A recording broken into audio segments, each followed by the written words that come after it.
The following is an exclusive presentation of ESPN, the worldwide leader in sports. Game one in the desert. The feel-good Mets, the last ones to the party, are simply feeling no heat. In a New York minute in the ninth, Fonzie slam makes it 8-4. The unit is unplugged, and the D-backs are backed into a corner. But in game two, the Mets' October magic took a night off, thanks to the guts of Tom Stoudemire and the wood of Steve Finley. 7-1 Arizona and an eagerly awaited cross-country flight. New York, just like I pictured it. And in game three, it was the Mets who turned venomous. A six-spot in the sixth salted it away. When the carnage ended, it was 9-2. The D-backs are peering over the edge of the Grand Canyon, while the Mets are one away from singing, "Excuse me while I kiss the sky."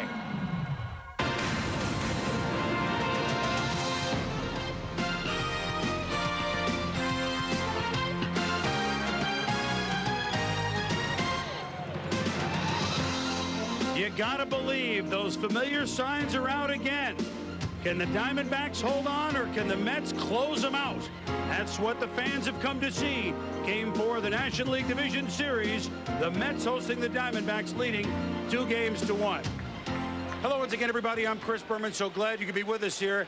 Afternoon fall baseball in New York. It turned out to be a very pleasant day. Temperatures maybe at 70 degrees, and will it be pleasant for the New York Mets and their fans? A week ago at this time, they were just hoping to get in the postseason. And now, in the span of 20 hours here in the Big Apple, they can go from a 1-1 tie in the series to a 3-1 win and move on to the next round, the National League Championship Series. Working with me, as always, is Ray Knight. And Ray, they have Al Leiter on the mound, who pitched perhaps the best game all year by the Mets. That two-hit performance at Cincinnati, complete game, getting him into the postseason. They've got the Diamondbacks reeling. They've got the crowd on their side. Momentum was a little bobble down named Mr. Met. You wouldn't fool me. Tough draw for the Diamondbacks. It's a tough draw for the Diamondbacks, but I think this is a great matchup for them. This year they had the best records in all of baseball against left-handed pitching. They also are a dead red fastball hitting ball club. Al Leiter throws almost everything hard. Al Leiter does not hold runners on well, does not fill his position extremely well. So if he's not on, if he walks a lot of people, these guys have very good eyes. They can drive in a lot of runs and hang up some crooked numbers. So I'm not so sure. And then they're staring in the eyes of Randy Johnson if they don't win this game. So I think there's a lot of pressure right here on the Mets today to close this thing out. Well, who they already beat once, however, but they would like not to try it again. Now, Buck Showalter, as we go down to our Buck Martinez, has been very clear all along. I am not pitching Randy Johnson until game 5, especially after 138 pitchers in game 1. But for the fan out there, Buck, should they be surprised if they don't go down 2-1 to the big unit? Well, I don't think so. I think the big thing about what Buck Showalter has said all throughout this series is the fact, why do you use Randy Johnson when he's pitching on 3 days rest? I have to have somebody else pitch well, and today, of course, that's Brian Anderson. And the thing about Brian Anderson, this club has a lot of confidence in Anderson. He's not lost since the 19th of July. He's pitching as well as anybody on their staff right now. He has postseason experience. In '97, he pitched in the postseason championship with the Indians. He's got experience. He understands the significance. And the Diamondbacks as a team are confident that Brian Anderson can force a game 5. Well, one thing, Buck, that the Diamondbacks have going for them is that Mike Piazza will not be catching tonight. This afternoon, it's Todd Pratt again. That thumb's still badly inflamed. He took some batting practice. Only in a dire emergency would he pinch hit, which means we're not going to see Mike Piazza this afternoon. But it didn't hurt the Mets last night. They won it 9-2. Can Al Leiter close the deal? Brian Anderson goes for Arizona. The Mets dreaming about moving on. The Diamondbacks want to go home tied at 2.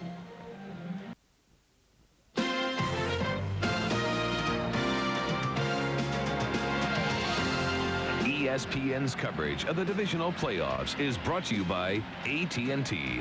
It's all within your reach. And by Quaker State, for protection beyond 3,000 miles under any driving conditions.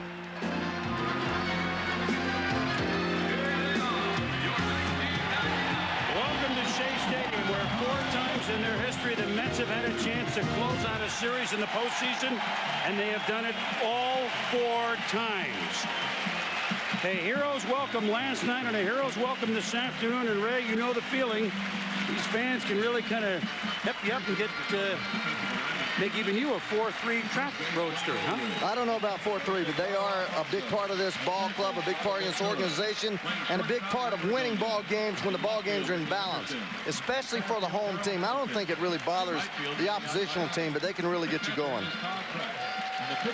Buck Showalter certainly knows the crowds in New York, having managed the Yankees in the postseason of '95 as a wild card team. 35-game turnaround this year for the Arizona Diamondbacks, the most in the history of baseball. And Buck's Pepsi lineup is the lineup that won against the lefty Kenny Rogers in Game 2, 7-1. So it feels good about this one. Tony Womack, a mere 1 for 13. He's at shortstop in this lineup, leading off, of course. Jay Bell, 3 for 12, hitting second. Luis Gonzalez had a pair of hits in the opener and hitless the last 2 games. Matt Williams was hitless in Game 1, but has come on to go 5 for 12 in Games 2 and 3 now. Greg Colburn, who contributed at first base, hitting 5th. Steve Finley, 4 for 9 with 5 ribbies in Game 2, hitting 6th. Bernard innocent until proven guilty, the one-time Met in right field. Kelly Stinnett has caught all 4 games. Brian Anderson to hit 9th against the man who, well, you could say he's pitched the 3 most important games for the New York Mets this year, left-hander Al Leiter. Boy, he's been the guy that has picked them up when they've been down to stop losing streaks. You see there what he did this year, 13 and 12. The thing that concerns me is those 209 hits and 93 base on balls. That's 300 and some odd runners allowed, and that's when he gets in trouble. What Al Leiter features is a fastball, cutter, slider, slow curveball that he's developed over the years, and a changeup, but pretty much comes right at you. You'll see him establish the fastball on the inside part of the plate, and then try to backdoor that breaking ball. So behind the plate for the 2nd straight game, Ray, it's Todd Pratt, who's a good defensive catcher. Boy, I've talked to the pitchers on this staff, and they say that he attends all the meetings. He's got a lot of good ideas. He studies hitters real well. They really enjoy throwing to him. Obviously, he's not the offensive threat that Piazza is, but he makes up a big difference back there defensively. And how about this? His first at bat as a New York Met was July 4th, 1997. He had a 2-run homer off Al Leiter, then a member of the Florida Marlins, soon to be the world champion Florida Marlins. So turnabout is fair play, and Pratt behind the plate. And we're ready to roll. The Mets infield is outstanding, have yet to make an error in the first 3 games, and Arizona made 3 last night by comparison. Tony Womack, and do they need to get him going, Ray? He leads off. He's played both short, which he's playing this afternoon, in right field. 1 for 13 in the series. They got some big boppers behind them, but they need the speedster aboard. The major league leader in stolen bases. We're underway at Shea Stadium with a late arriving crowd. Not because they're not anxious, because, what a surprise, traffic here in New York.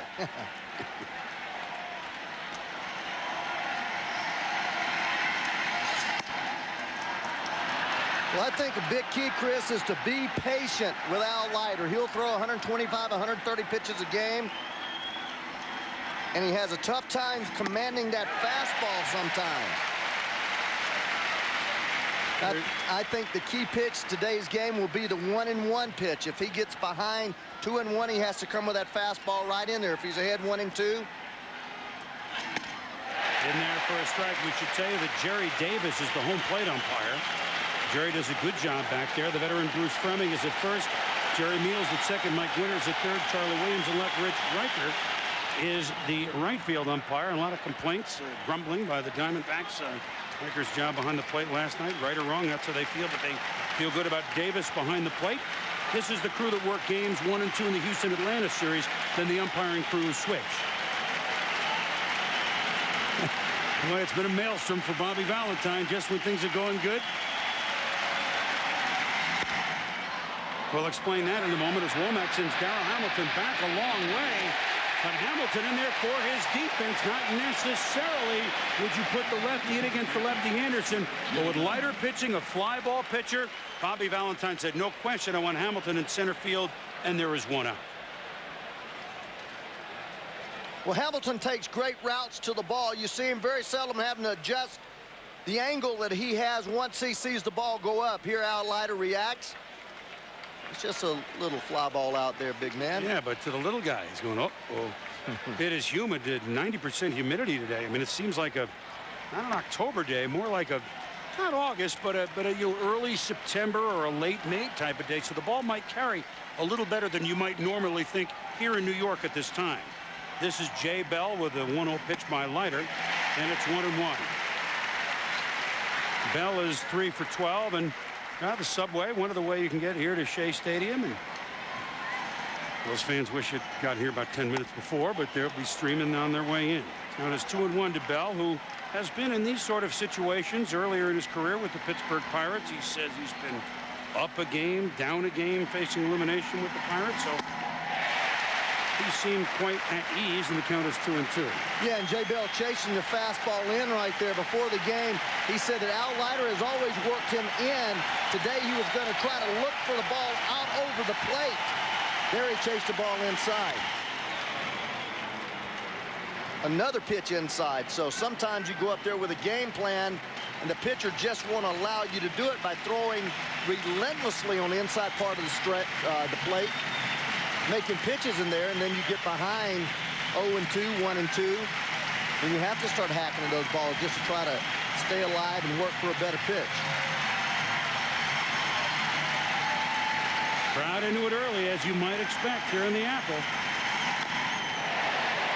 Fouls that away and keeps it at 2-2. Bell this year with 38 home runs, the 7th second baseman to hit 30 home runs. The record for second baseman, 42 by Rogers Hornsby and by Davey Johnson. So what a year for him at the plate. A little more power in the first half of the season than the second half, but dangerous. But as you mentioned, he will wait.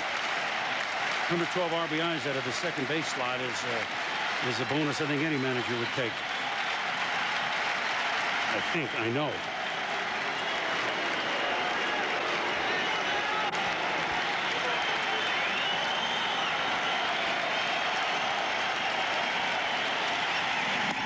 Inside, the count is full. We mentioned the 3 big games that Leiter pitched.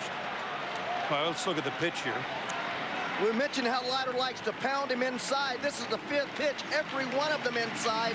Only one of them a soft breaking ball, 2-2.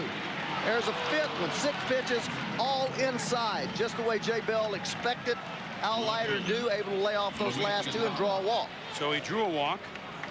Leiter ended an 8-game losing streak the day after 3 coaches were fired on June 6th when he beat the Yankees and Clements in New York at Yankee Stadium. And then he ended a 7-game losing streak, winning the middle game of that home series. Seems like about 8 years ago now. That home series about 10 days ago against Atlanta, the Wednesday game on the 29th of September. And then, of course, a gem, the 2-hit, 7-strikeout complete game performance in Cincinnati Monday night as the Mets won 5-0 to enter the postseason. Luis Gonzalez, who roped the ball in game 1 for a home run and a double, has been hitless since. Looks at strike 1. There goes Bell. And Bell was not that fleet of foot. Pratt shows the gun. I think they tried to catch the Mets napping, but he did not have a great jump rate. He did not have a good jump. You remember he fouled that ball off of his instep on the second pitch on the hard breaking ball down and in. But you see right here, there he goes. He goes in the first move there, but he just doesn't look like he's running real well. Perfect throw here by Pratt, a little up, but easily nailing Jay Bell. So Arizona gambling, trying to get some runners in scoring position for their big boppers. It fails. And now the count is 1-2 to Gonzalez, who had, what a great year he had this year. 30-game hitting streak, all-star, led the league in hits with 206. But the fans will have none on it. And I think that's a good move there to try to steal an Al Leiter early. The last 2 years, 52 out of 60 attempts have been successful. That's over 87%. Sky to right center. Agbayani and Hamilton there. Agbayani called for it, but Hamilton said, hey, tell you what, big fella, let me handle it. So 2 fly ball outs by Leiter and a gun out by Pratt. Brian Anderson will try and tame the Mets here at Shea.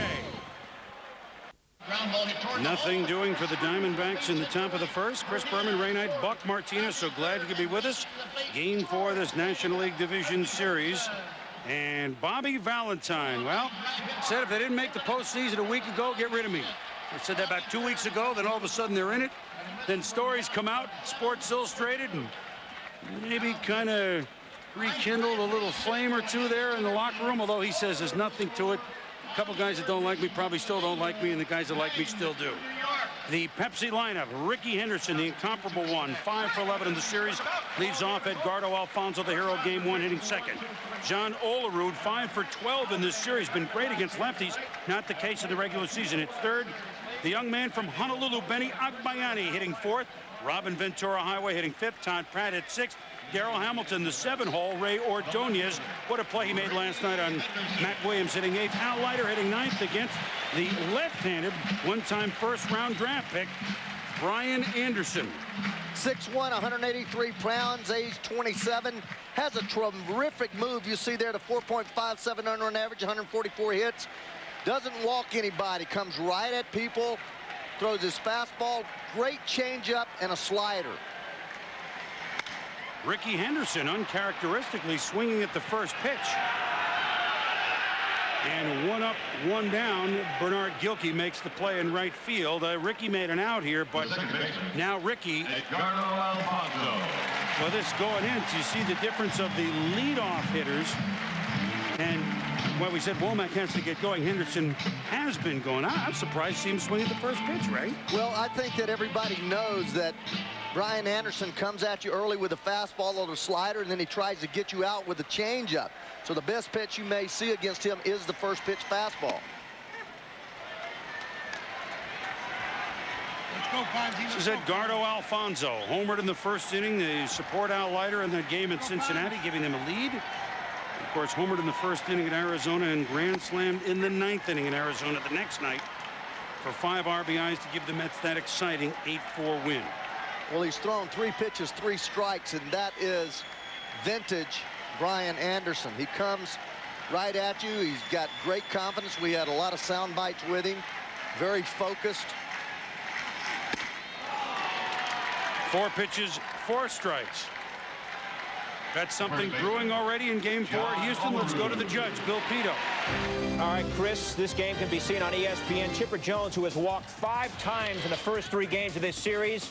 At the plate, one on a third, one out. Carl Everett, the catch. Andruw Jones tagging. Andruw Jones scoring. And the Braves have the lead, 1-0 in the bottom of the first inning. All right, Billy, thank you. What a game that was yesterday, Ray, as John Olerud stepped to the plate. But, you know, of all the Braves pitchers, all of them, and of course, Millwood, what he did in Game 2, and there's no bigger money pitcher for my money than John Smoltz, the guy on the hill today. Boy, he relishes that role. He relishes this role. John Olerud, hey, just give me a lefty in the postseason. Just walk him on in. So Olerud now 6 for 13. Coming off his 2 for 4, I'm sorry, Ray, last night with the 3 ribbies. Just another fastball. You see it again, up, out over the strike zone, right down the middle. Didn't hit it that sharply, a little short on the bat, but always seemingly right in the middle of the baseball. Line drive after line drive. Think about the spot that this young man, Benny Agbayani, with Piazza sitting last night and now this afternoon, was put in. I mean, he wasn't even on the Mets as they headed north. 30th round draft pick. 27 years of age. And oh, by the way, Game 3 of the postseason series tied 1-1. Why don't you clean up for me tonight, big guy? And he goes 2 for 2. And Bobby Valentine said, Benny always delivers. He was all smiles. He's always in a good mood. What a nice kid. And what a great job for the Mets. Became one of the favorites here, the fans, when he went on a home run binge, as you pointed out in the first 2 games, Ray. We've seen a lot of fastballs to see if we can get around on it. Once they figure that out, okay, let's try something else. Yeah, they need to throw in fastballs in off the plate. When you lift your front leg this big, you have to get it back down in order to hit. So it's a timing mechanism, but you time everything basically off the fastball. So he hasn't become a good off-speed hitter yet. Hits this pretty well to left field, but right at Luis Gonzalez makes a few steps, and the Mets trade Olerud. We played one here in New York. The big fella, Matt Williams, coming up for Arizona in a scoreless game. Due to time constraints, we now move ahead in this ESPN program. Scoreless in the top of the 4th inning here at Shea Stadium. There's Al Leiter's wife, Lori Leiter, looking on, and 2 young daughters from Toms River, New Jersey, just down the road a piece, Palisades Parkway, down on the Jersey Shore. I think we saw Mark Leiter sitting. Yes, he was. Right? Mark Leiter, who hurt his arm very early this year for Seattle. Al's brother Mark. Of course, Toms River, New Jersey, the Little League champions. So there's good baseball at every level in Toms River. Lots of good things in Toms River. Breaking ball just missed it to Tony Womack, and this, you know, maybe this is the game Womack gets started. Flew out to center field to begin. Tony is just 1 for 14. Inside 3-1. The only way the Diamondbacks have gotten aboard have been by walks. Bell walked in the first. Colburn walked in the second. Bell was thrown out stealing. Colburn erased on a double play. As we mentioned earlier, the 93 walks, the 6th highest in the National League that Al Leiter allowed.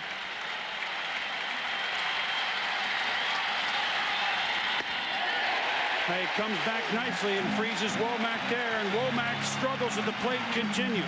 Never struggling. Billy Pito. All right, Chris, same old story for Houston. This time in the 2nd, 1st and 3rd with 2 out.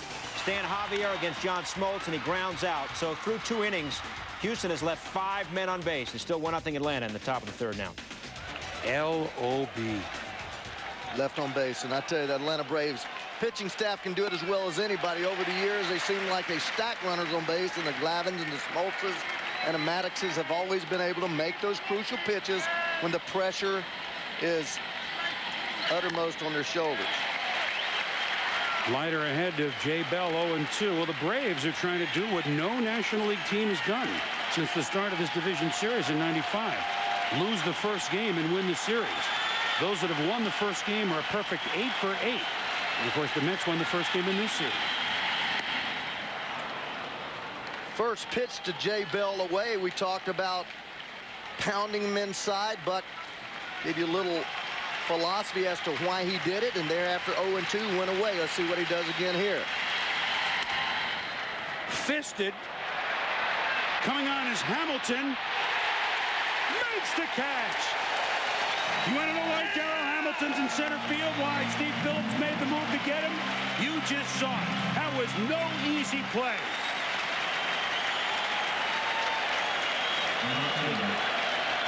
Certainly not when you have a guy that hit 38 home runs. When you take that big swing, your tendency is to break back, but not Darrell Hamilton. Breaks for it, keeps his head right down on the baseball. The sun is hitting a little bit, but it's still a very high sky, as you see as the reaction of Al Leiter. Talking about emotion, Bobby Valentine said that's great. He wants him to be emotional. He feels like that he's a better pitcher when he's emotional. Some people say that he wears his emotions on his sleeve. Al Leiter says, that's the way I am. That's when I'm charged up and I pitch my best. Luis Gonzalez, one of 4 Arizona All-Stars, looks at ball 1. Darrell Hamilton, the center fielder for the Texas Rangers when they won their first ever AL West in '96. Center fielder for the San Francisco Giants when they won the NL West in '97. And here he is with the Mets, and Gonzalez sits it on a rope. But Agbayani is there.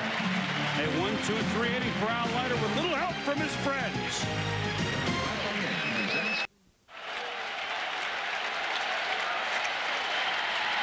First pitch to Edgardo Alfonso here in the bottom of the 4th inning. And he fouls it away from Brian Anderson. A pitcher's duel deluxe. Anderson against Al Leiter. Alfonso, Olerud, and Agbayani. 2-3-4 here for the Mets in the 4th. Chris Berman, Ray Knight, Buck Martinez. So glad you could join us for postseason baseball on a perfect day. Low 70s, a little humid, but boy, early October. This is pretty good job ordering by the doctor. Alfonso struck out in the 1st inning.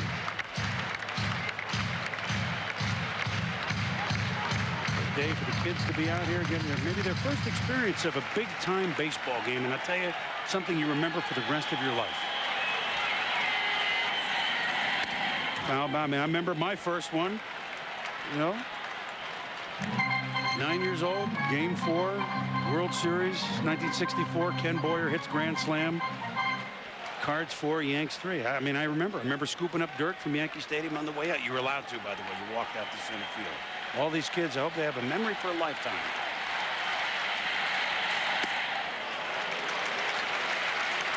Pretty good spot there, especially to set up your changeup. Remember, Brian Anderson's best pitch is his changeup. Hasn't had to go to it much today. The one to Agbayani that Buck mentioned. It's a good spot for it right here. Sends it a pretty good way. Gonzalez back to the track. Back he goes. Back. He's done it again. Home run, Mets.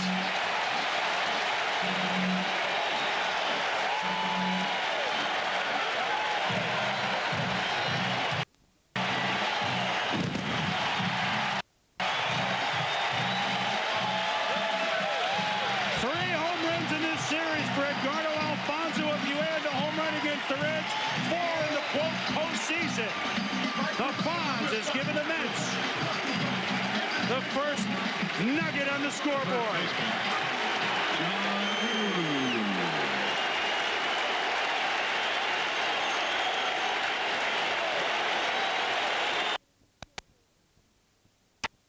Olerud to center field. Coming on is Finley. He'll have time. 1 down. Take a look at the pitch here, the location of the pitch. Here it is. We think changeup right there, ball going down. That is a perfect pitch. That's just a great piece of hitting there. Changeup going down and away, knee high, almost on the outside part of the plate. Great plate coverage there by Alfonso, but that's amazing that he can get down, go get that ball outside part of the plate. That's a pretty good pitch. I want to ask Buck about that pitch after this. Well, can we make a little determination, Ray, that he's pretty strong? He's got a pretty quick bat. Man. Buck, I mean, isn't that what he's trying to do? Yeah, he made a great pitch, and Alfonso went down there to get it. Anderson gave up 18 home runs during the regular season, 17 of them hit by right-handed hitters. We talked about his delivery to the left-handers, how it's difficult with that crossfire motion. But even when he makes a good pitch to guys like Alfonso, they come after him because they're diving out over the plate.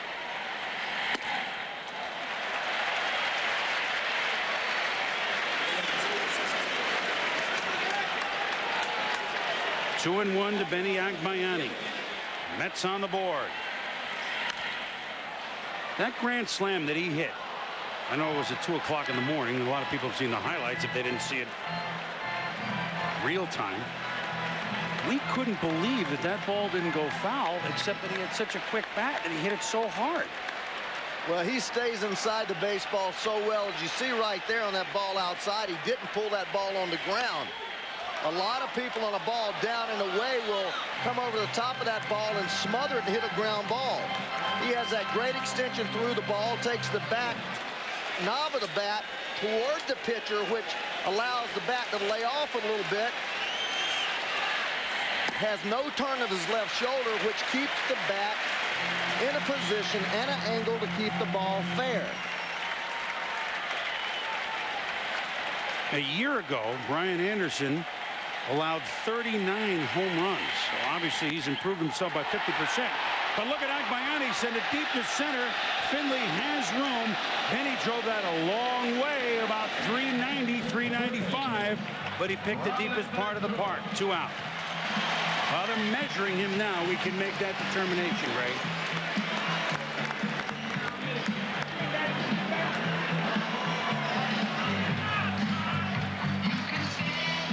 Well, every once in a while, a hitter or an organization will be able to pick up something different in the way that a pitcher grips the ball in his glove. The Mets' Bobby Valentine is a master at figuring out signs and also watching deliveries, trying to figure out. He dropped down but didn't fool Ventura. Into the right field corner. Gilkey struggles with it, but Ventura will stop at second base. Second extra base hit for the Mets here in the 4th against Anderson.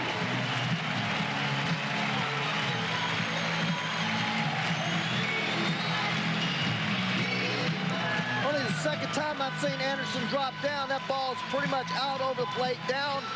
Ventura, a good low ball hitter, just rakes it right down the right field line. Gilkey gets over there, but no chance for the slow-footed Ventura, especially with 2 outs, to even attempt to get to third base. So now here's Todd Pratt catching because of the thumb injury to Piazza with a chance to double the Mets lead. In the hole, Womack stops it and has time to make a strong throw to Coburn to get Pratt. Fine play by Womack, but the Mets have struck through. On a good pitch by Brian Anderson, a better swing by Edgardo Alfonzo. 1-0 Mets.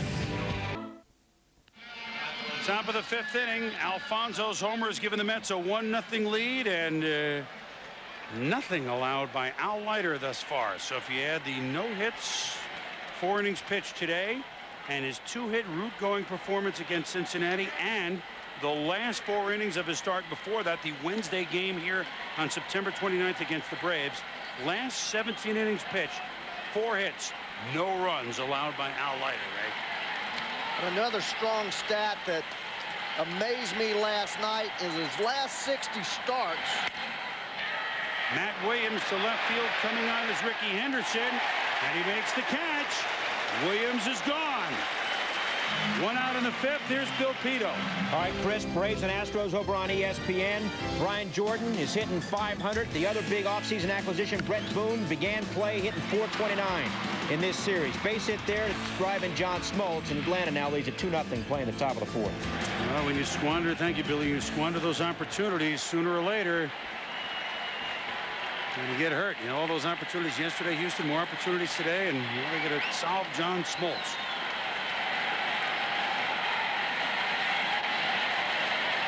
Greg Colburn, 1 out in the 5th.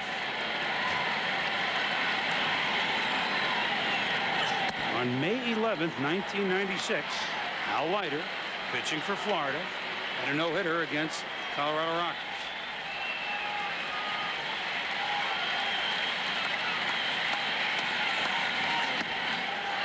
Inside, 2-0. The stat that I was going to throw out there, in his last 60 starts, Al Leiter has worked into the 6th inning 52 times. That's 88%, almost 88% in his last 60 starts. That's pretty phenomenal. Checking farther into this season, only 1 time in his 32 starts did he get knocked out before the 5th. So 31 out of 32 times he got his ball club through the 5th inning. That's a phenomenal stat. It just seems like one day you'd have bad stuff. Seems like it. The Mets, with all their great pitchers, you don't need to know the names, and you know them. Tom Seaver, Jerry Koosman, John Matlack, young Nolan Ryan. Hit well to left. Henderson is back on this ball by Colburn. Gone. Ricky gave it his best, and I guess the Mets still will not have a no-hitter in their team history. Is that what you're getting to? I was getting to. I You almost got there. You almost and I was got going to there. stop talking about it after the 5th inning. That was the end. You started talking about it too early, man. Little fastball out over the plate, didn't get it in a little bit, did not get it in enough. Colburn, although he caught it right about the label with those strong hands, Ricky going up just missed the ball, didn't quite get back there quick enough. I think he would have been able to elevate enough, but he just didn't quite get back there quick enough, and when he was at the apex of his jump, the ball had already disappeared. I love him still looking in the mitt, just in case he didn't feel it. Let me look at that webbing. Nah, it's not enough. Oh, that was for us.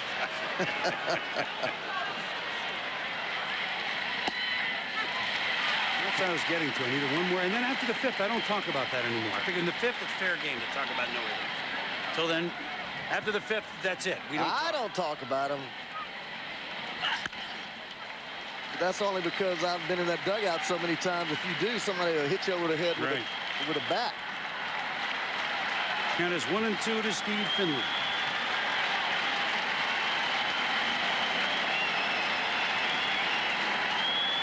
Finley grounded to short to end the second inning.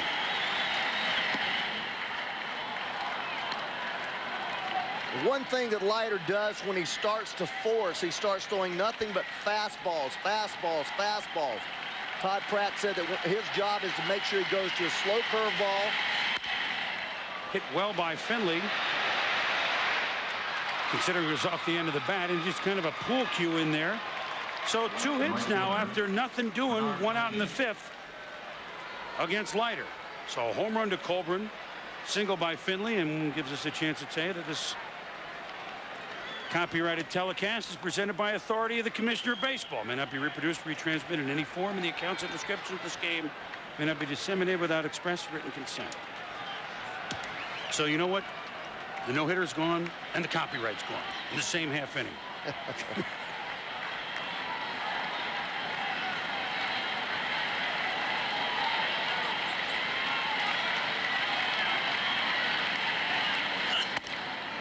Gives us a chance to watch how Olerud holds on, or kind of holds on, the base runner. And Buck, we can bring you in on this. We talked about it the other night. It can be disconcerting for the runner, right? It's hard to pick up the pitch, the ball. Look at what Olerud does. It's almost like a pick. Gilkey to left field. Henderson is there. Finley back to first base. The catcher, Kelly Stinnett.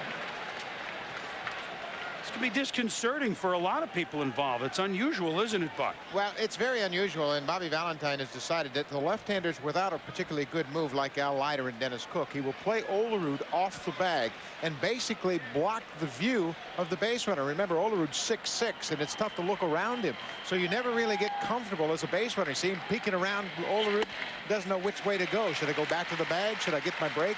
And it's very difficult to get a good jump with Olerud out there in no man's land. It's a very unorthodox move. Watch Finley as he works around Olerud. What side? What side do I go on? And he never really gets comfortable with his break towards second. And Ray, you're in a pretty good fielding position too at first base, aren't you? Yeah, you're in a great fielding position, but I'm telling you what you can do right now. We were able to break this in Cincinnati. Jimmy Leland was the first I ever saw to do this. When you get a lead like you get off the bat like Olerud is, all you have to do is get on the other side of him, go on the first move. See right there, just get a bigger lead. Take another 2 steps, get on the other side of him. He'll be going back to the bag. You can steal the bag in the first move. Struck him out. Stinnett strikes out. Finley stranded at first, but the Diamondbacks have struck back with a long ball of their own. 1-1 mid-5. Tie game anew. Bottom of the 5th. 7, 8, 9 hitters for the Mets. Darrell Hamilton, Ray Ordonez, Al Leiter against Brian Anderson. Home run Alfonso, bottom 4. Home run Colburn, top 5.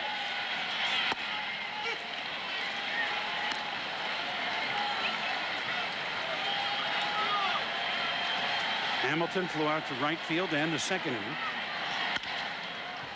Now grounds to Womack at short. He kind of plays that interestingly into his throwing hand, but it goes 6-3 anyway. And Ray, I promise I will not talk, because I'm going to hear about it from Al, who's a good friend of ours, of course. I will not talk about a no-hitter again when he's until it's gone. You know, I'm sorry, I was trying to sneak it in. It's not like you always have him going into the 4th either. I know. So we apologize. I don't think he heard you. No, they get cable down there though. They do. Ray Ordonez flew out to center field, the first out in the 3rd inning. Ordonez now 3 for 11 in the series.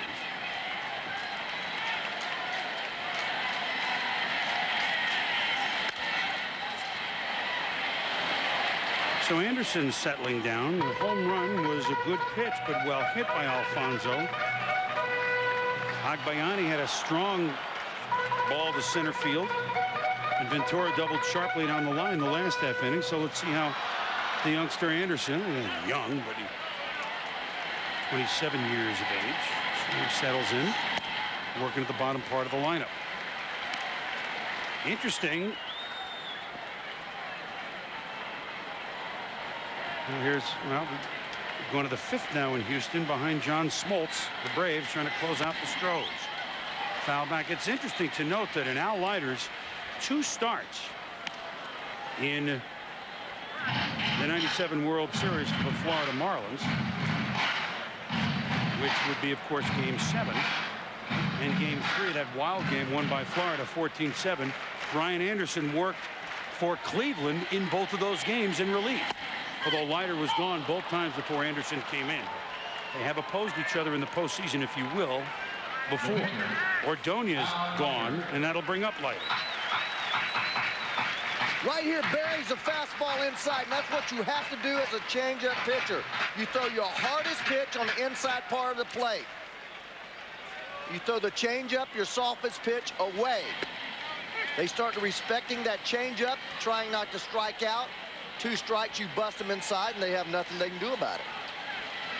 Just look at it. 0-2 to Leiter.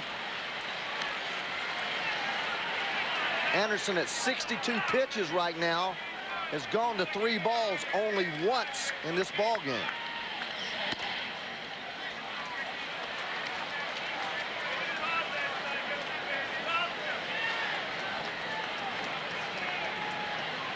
One-two pitch on the way. Leiter gets wood on it, and some applause from the Mets crowd, which is quieted down after that Colbrun home run. They came ready for bear, although not lethal here. I would say it's a nice, it's a well-behaved crowd, just enthusiastic. So a pair of strikeouts in this inning for Brian Anderson, who has bounced back nicely. 1-1 through 5. Why would you leave? Back at Shea Stadium, a 1-1 game, and our Aflac trivia question. The Mets are 14-7 at home in the postseason, which is the best mark in the majors. What pitcher got the win in their postseason victory at home? And we'll give you the answer the next half inning. And now the switch hitting pitcher, a pretty good left-handed throwing pitcher, Brian Anderson, is up. Speaking of trivia questions, one of my favorite is seeing the switch hitting Anderson at the plate. The last American League MVP was a switch hitter. Agbayani. Whoa! Oh, man. He's riding a wave. Riding a wave in there at the North Shore.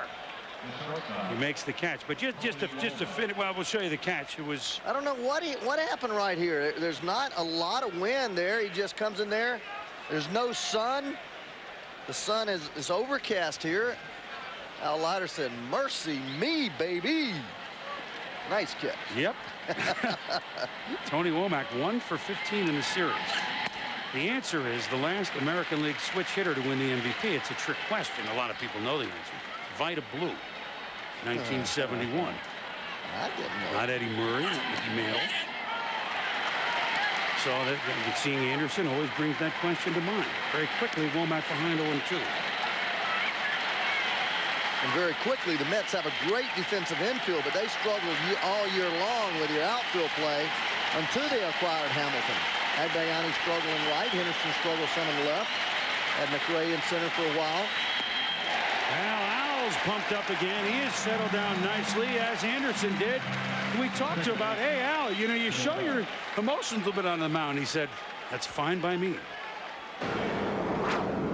That kind of antic, or what looks like I'm out of control, is really internally I'm very much in control. As a matter of fact, if I look at a lot of my games, my better games are when I'm acting like that.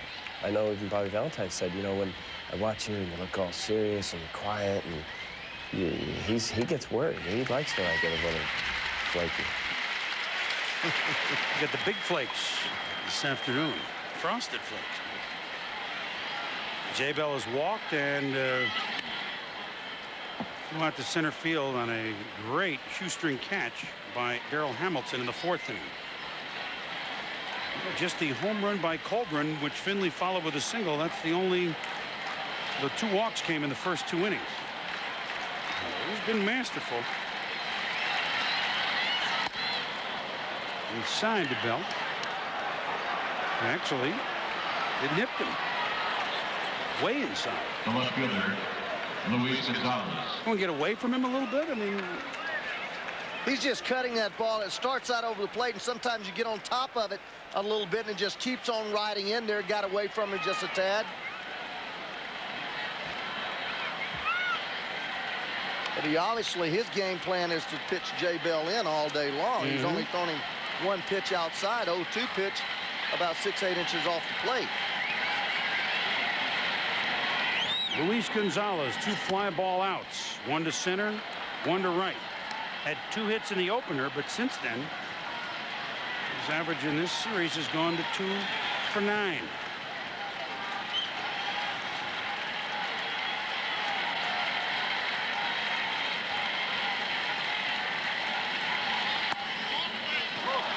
There's that lead again in Olerud's play, Ray.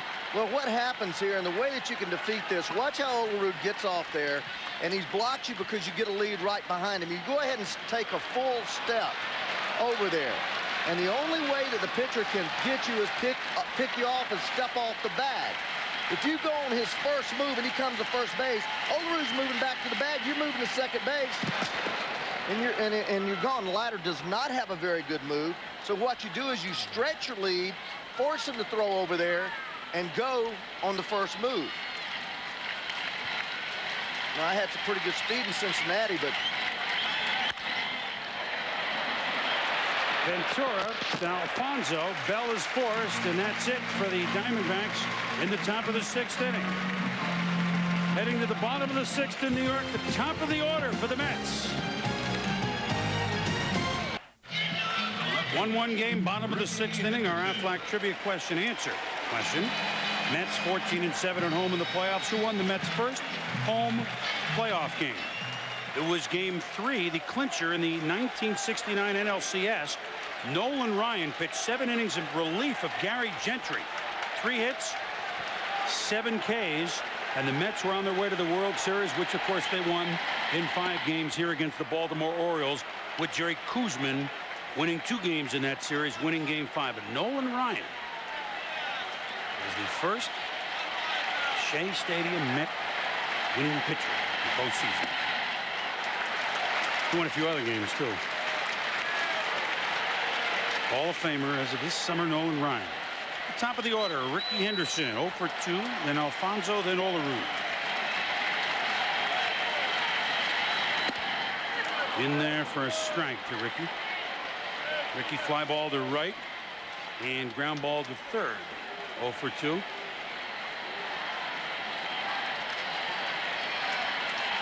Chipper Jones is up with 2 men on. Well, then it wouldn't be the bottom of the 5th now, would it? So I don't know. We'll get it straight.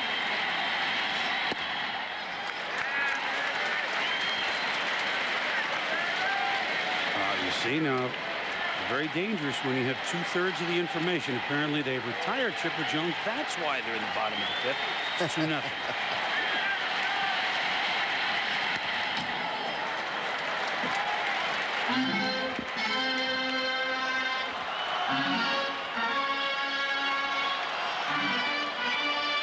Ricky, with 6 stolen bases in this series, has been a virtual menace as he's been throughout his entire career.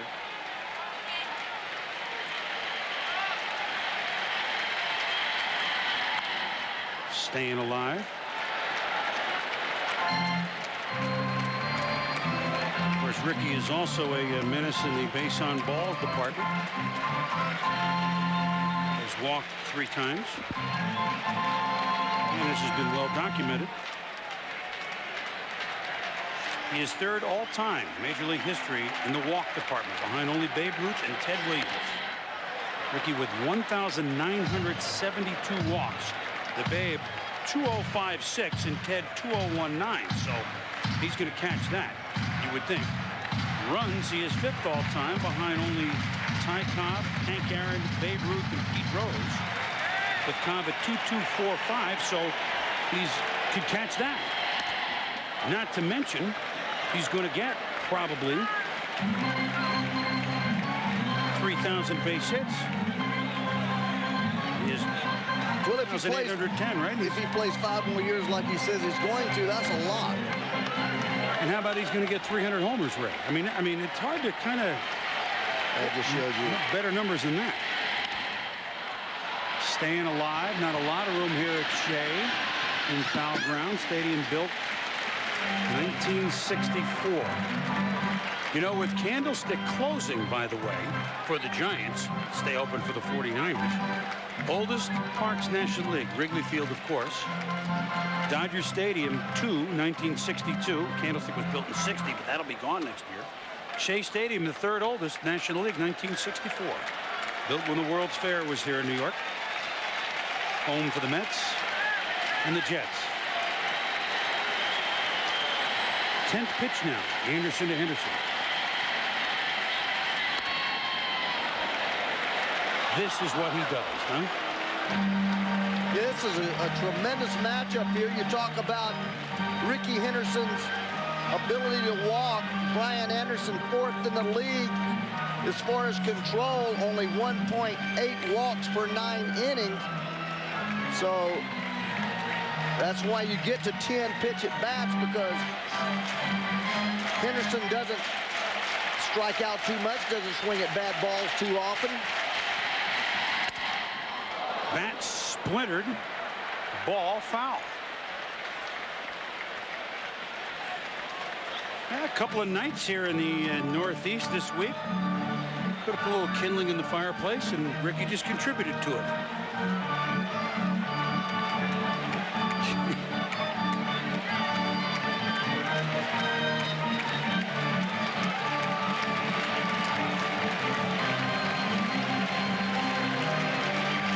Tremendous ratio here.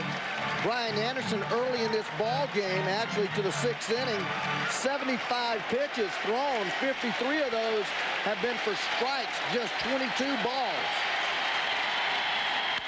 Rip just past Cookie Rojas. All of a sudden, after lulling us with these foul balls, that one had a little hair on it. The hero is on deck, Edgardo Alfonzo, and he's seen just about, not that he needs to, he's seen just about every pitch that Anderson has here. Well, he has. This really helps the offense right here. Everybody, not only they see a lot of pitches, but it ends up tiring a guy out, because what he's doing, he's having to make pitches under pressure. And that's his 13th pitch, all under pressure. He doesn't want to walk Ricky Henderson, and that takes away from your stamina more than anything. And it may not happen with Ricky Henderson, but down the line, when he has to make a pitch, he may just hang something. On the 14th pitch, Henderson with a base hit that bounces away from Gilkey. Patience is a virtue, and that's why the Mets have a base runner. Henderson has stolen 6 bases. He's scored 4 runs, but Edgardo Alfonzo, you talk about a week. Monday, home run, 1st inning. Mets beat Reds. Tuesday, home run, 1st inning. 4-4 ninth at Arizona. Grand slam, way deep past the foul pole. Blast it back. Home run, 4th inning. I would take that week. Ricky is aboard, and Alfonso is up. Menace and menace.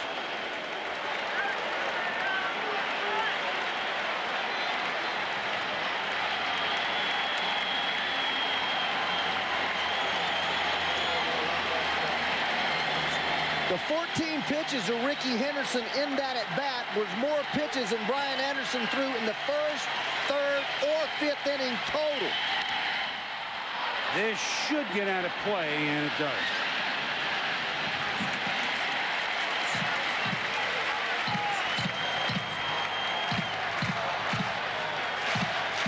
In any postseason series, any World Series, LCS, the record is 8 stolen bases. Ricky for the A's, 5 games against Toronto in the ALCS.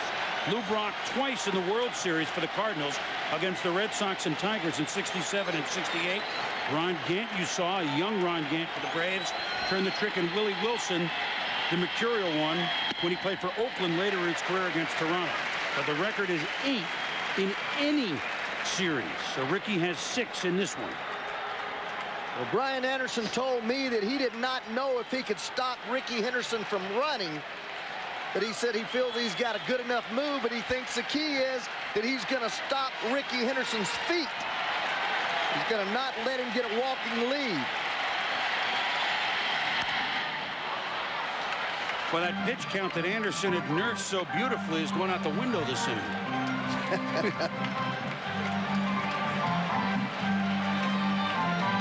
That was just one of those classic battles with a great hitter and a young pitcher out there that has depth control, showing you how many quality pitches he made. That's what happens to foul balls. Foul balls are just when hitters have a pitch that's too good to put into play, and they just fight him off, trying to work to a better pitch to hit. Skied in the infield.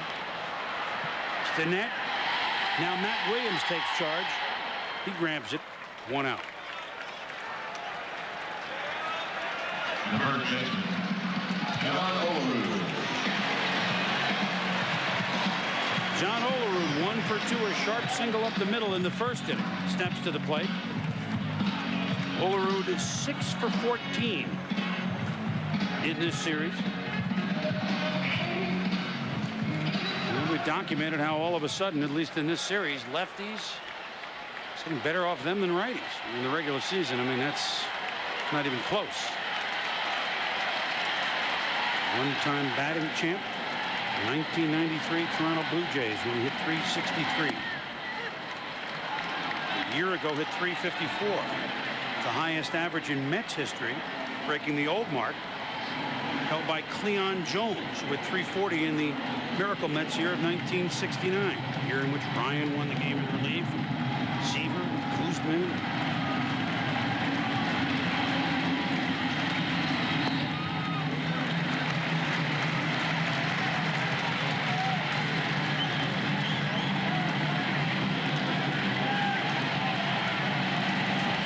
Won the count to Olerud with Henderson, the runner at first base, in a 1-1 game. Chris Berman, Ray Knight, Buck Martinez with you on ESPN 2 and Points Beyond. Glad you could be with us. Been great. That sidewinder, Ray. Yeah, he's thrown that 4 times today and has thrown 4 balls with it. Only thrown a total of 24 balls all day long. Just a different look. It doesn't necessarily mean he's trying to make a pitch with it, but always can put something in the back of the mind of a hitter.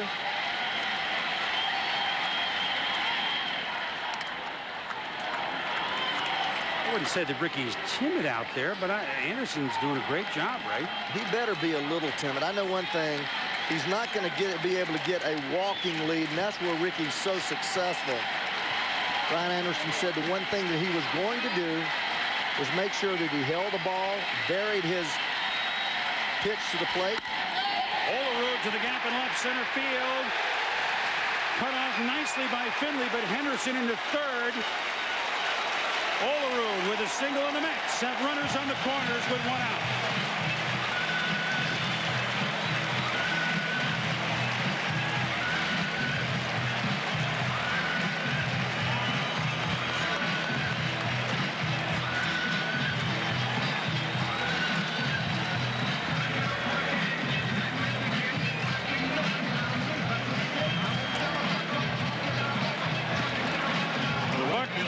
See Ricky Henderson run, and we got to give Anderson a lot of credit there, although there he is at third base. Well, Chris, the whole thing with Henderson, he's not real comfortable against Brian Anderson. Watch Ricky at first base during the Olerud at bat. He couldn't get a good read on Anderson, and because of that, he couldn't steal. You see how he's going back to the bag when Anderson goes to the plate.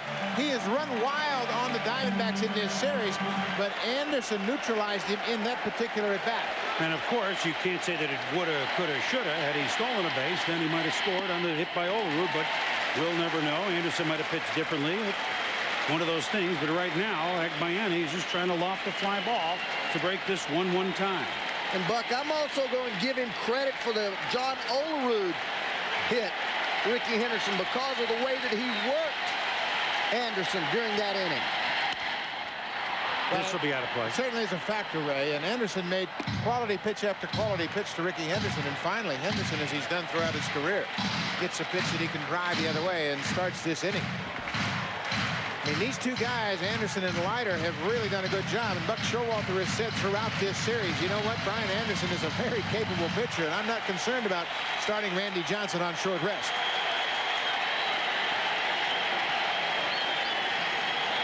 Henderson now trying to distract Anderson a little bit down the third baseline, and that pitch is inside for ball 2-1. Now this is where you see a pitcher start to change a little bit.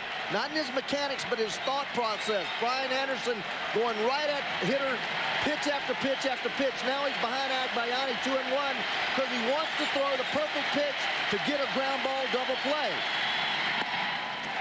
Inside 3-1 with Ventura on deck.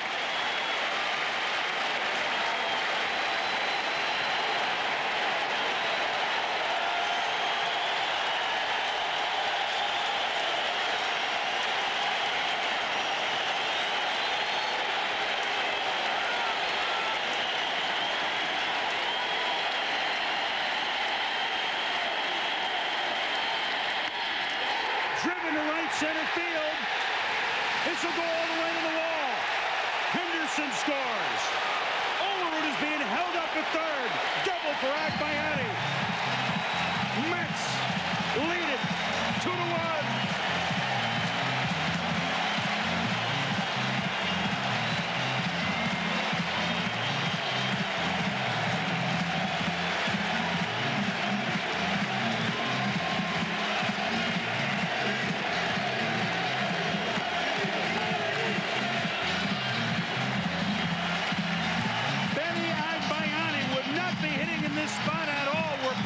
Playing, but he has given the Mets the lead. A visit to the mound by Mark Connor to Brian Anderson, and Agbayani 2 nights at hitting cleanup, Ray. 3 for 5. Well, there's no greater pressure than when you come up for your first cup of coffee in the big leagues. Agbayani on the fastball down, stays inside the ball, did not try to pull it, kept the ball in the air. That guaranteed 1 run, got it out there in the gap, set up a second and third situation.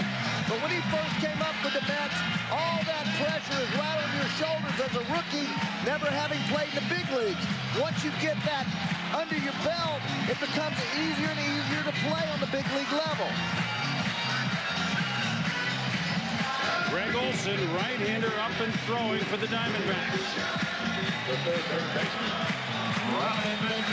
Robin Ventura doubled down the right field line his last time up.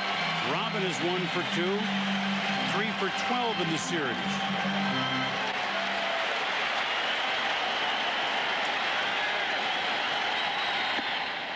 Strike 1. Although you have first base open with 1 out and Pratt on deck, you still have to go get Robin Ventura here. You go right at him, try to get an out there, make your mind up then if you want to walk Pratt to pitch to Hamilton.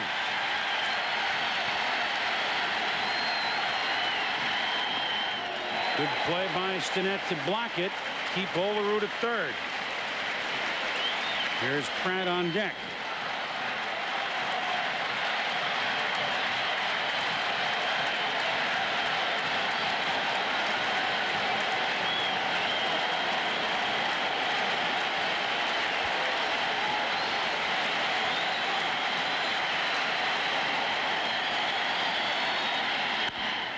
Back to the mound. Anderson checks the runners. What a big pitch and a big out by Brian Anderson. 2 down for Pratt.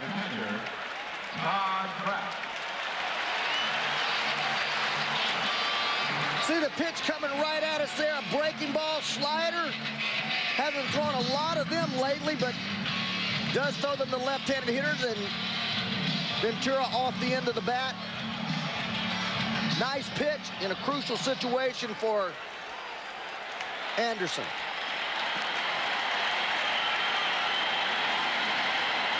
Todd Pratt 0 for 2. This will be out of play.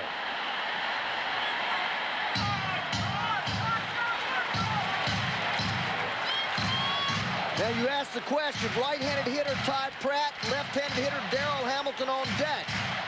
Left-handers 295, 31 for 105 against Anderson this year with 1 home run. Mr. Darrell Hamilton's the man that hit the home run when he was with Colorado. 521 at Coors.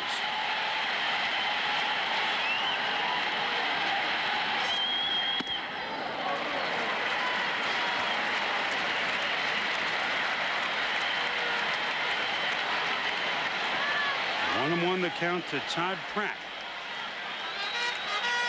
Member of the Phillies in '93.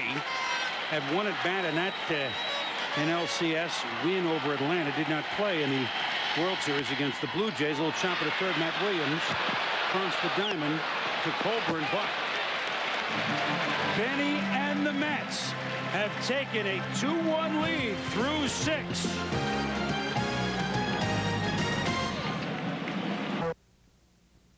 Due to time constraints, we now move ahead in this ESPN program.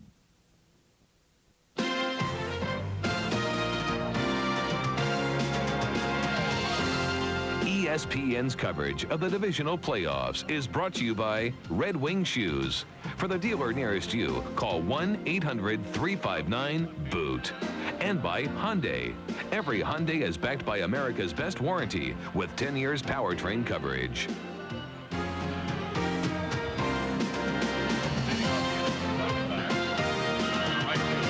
Crowd about 56,000. We'll get the official in a moment. Hoping to see what the Mets have not done since 1986. Win a postseason series. With Henderson retired, Melvin Mora is now the left fielder. So Mora and Cedeno flank Hamilton, who has gone the route in center. 7-8-9 for the Arizona Diamondbacks. Team that won 100 games this year. Played with, well, they're certainly, I mean, on paper they're an expansion team, but only their second year, but played with the maturity and confidence to win 100. Buck Showalter, they need to dig down and borrow some of that right now. Gilkey, Stinnett, and a pinch hitter here against Al Leiter.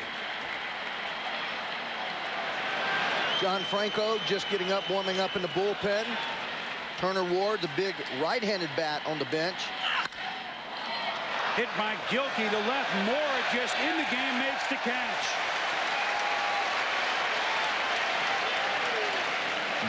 Our newer in-game box score, Greg Colburn, is the one that solved Leiter for a solo home run in the 5th inning. Finley followed with a single, and that's been it.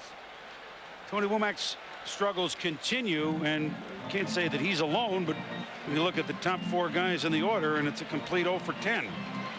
And I wonder, is that just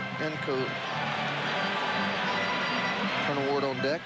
I just wonder, is that a coincidence that that's the only inning that they got to hit is the inning that you mentioned, the no-hitter? I'm sure I'll hear about it from Al, and you know we will. Al Leiter worked with us in the postseason last year, and I said, we enjoyed seeing you, but maybe you won't have to work with us, but you'll be working this October, if you know what I mean. He goes, I kind of like that. Kelly Stinnett looks at strike 1. And Leiter continues to have command. He's throwing pretty much the same, huh, Ray and Buck? I'm going to bring you both in on this. Well, for me, he certainly has been able to establish that fastball in, has not thrown a lot of sliders, pretty much just worked off his fastball in off the plate. Chopper to Ventura. Olerud, 2 out. And now Turner Ward, who with a pinch hit 2-run home run last night, will step to the plate. Number 10, Turner Ward.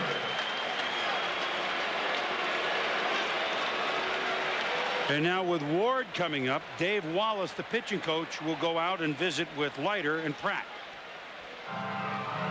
Well, I'm sure this is just a visit by the pitching coach to give Al Leiter an opportunity to take a deep breath. Bobby Valentine has got the bullpen up. John Franco was throwing behind Leiter down in right field. But Al Leiter all day long has had good stuff. As you look at Franco, he should be ready by now. He's had plenty of time to get loose. But this is Leiter's situation. He's going to face a former teammate in Turner Ward, the switch hitter. Leiter and Ward were together in Toronto. And, of course, Turner Ward hit the 2-run home run pinch hitting last night against Rick Reed. But Al Leiter has established his fastball. He's been in the strike zone. And you remember about '97, he pitched Game 7 in the World Series. Last Monday, he pitched that big one-game playoff against Cincinnati. He likes these situations. Obviously, Buck, look at the way he has delivered. He delivers high and tight to Ward. Ball one. 4 times in their history, the New York Mets have had an opportunity to close out a postseason series here. All 4 times they have delivered. Now that you have 2 outs in the 8th, John Franco has set down. Armando Benitez, their closer, is now up. So what that tells me that Bobby will use Armando, although Franco is still up out there. But he won't be afraid to use him to get 4 outs to close this game out.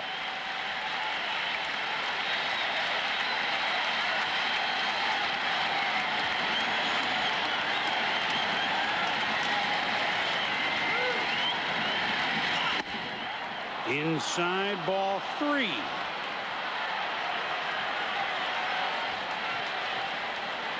Well, that's a hitter going up there with a real idea. All 3 of those pitches just borderline off the plate inside. You've seen most of these Diamondbacks chase that ball all day long. Turner Ward has not bid on it.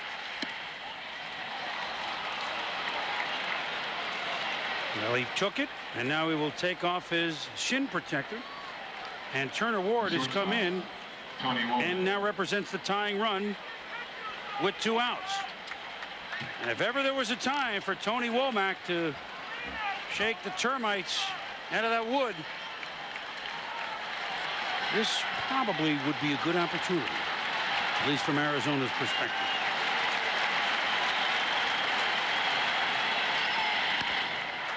Tony Womack having a very tough series, 0 for 63 with 6 punch-outs in his 16 plate appearances. Really no right-handed bats over there that manager Buck Showalter feels really good about. You've got Frias, Hanley Frias, a shortstop, and Damian Miller, who has a problem with his hand, so Buck is a little boxed here. Even if he does want to hit for Womack, he doesn't really have any right-handed thunder over there.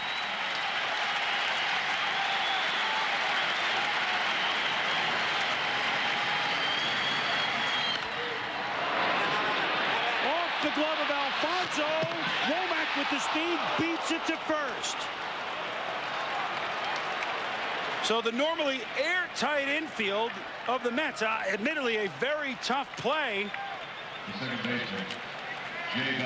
could not recover. I don't know how tough that play was, Chris. This is a very long hop. That ball should not be a tough play. That ball hits way out in front of Alfonso. I don't know that if his glove got in front of his... Angelo's wife really likes it as she jumps up there. There's the owner of the Arizona Diamondbacks, Dave Wallace, to the mound. Meanwhile, Wallace to the mound, and Leiter relieves to a hero's reception, and well-deserved.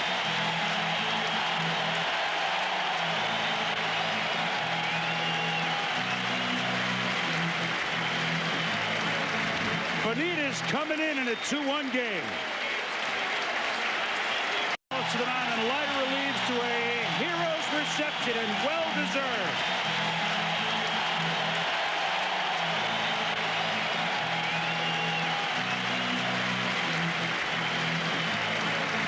Benitez coming in a 2-1 game.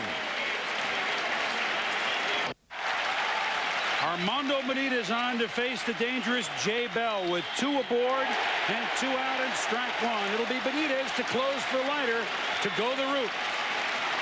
Armando Benitez, straight keys, 98-mile-an-hour fastball, slider getting a little bit better, split finger. Ray, are you surprised there's not a pinch runner for Turner Ward? Well, I am. Andy Fox is a better runner than Turner Ward. You've got Hanley Frias to play defense. You have Harris and Durazo as left-handed hitters over there. So I'm a little surprised he didn't put Andy Fox to run right here. Ward is the tying run at second base. 2-1 now to Jay Bell. The go-ahead run is very fast in Tony Womack. His speed enabled him to beat the throw by Alfonso. Turner Ward, I'm sorry, Ray. No, I'm sorry, partner. Turner Ward, a very average runner, Chris. Average at best. See if that comes into play if Bell gets the bat on the ball.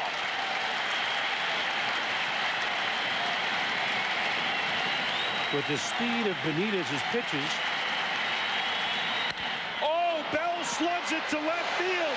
Moore is in the corner. It's off the wall. Ward scores. Womack scores. Bell is into second. 3-2 Diamondbacks.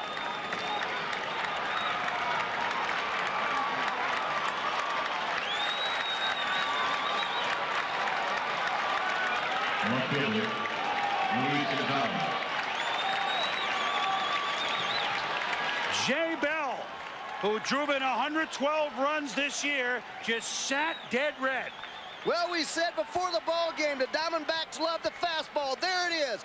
Middle in, 96 miles an hour. Shea Bell loves to jump all over those fastballs. We talk about him being a high ball hitter. He's just a dead red fastball hitter, period.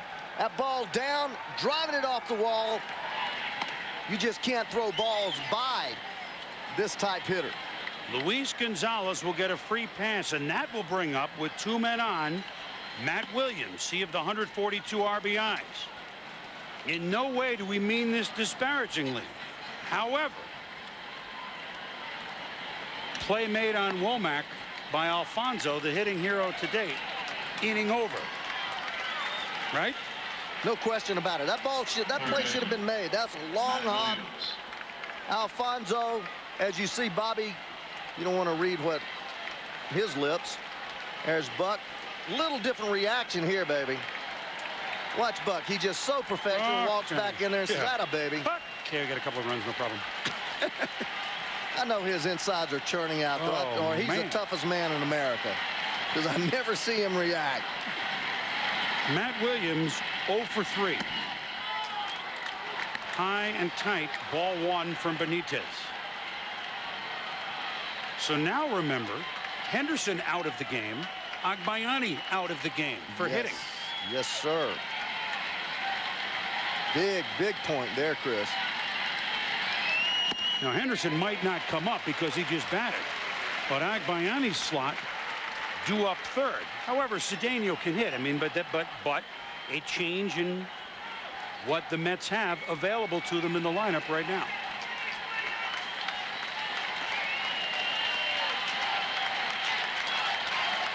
One and one to Matt Williams. Foul back, just a little above us. 1-2.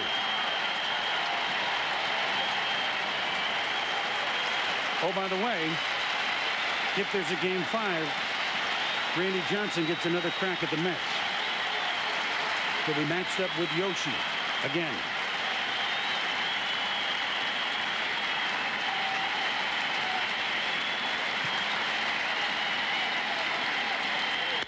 Ripped by Matt Williams. Bell being sent around third. The throw by Mora. Out at home. He's out. Mora has thrown the runner out to keep this a 1-run game.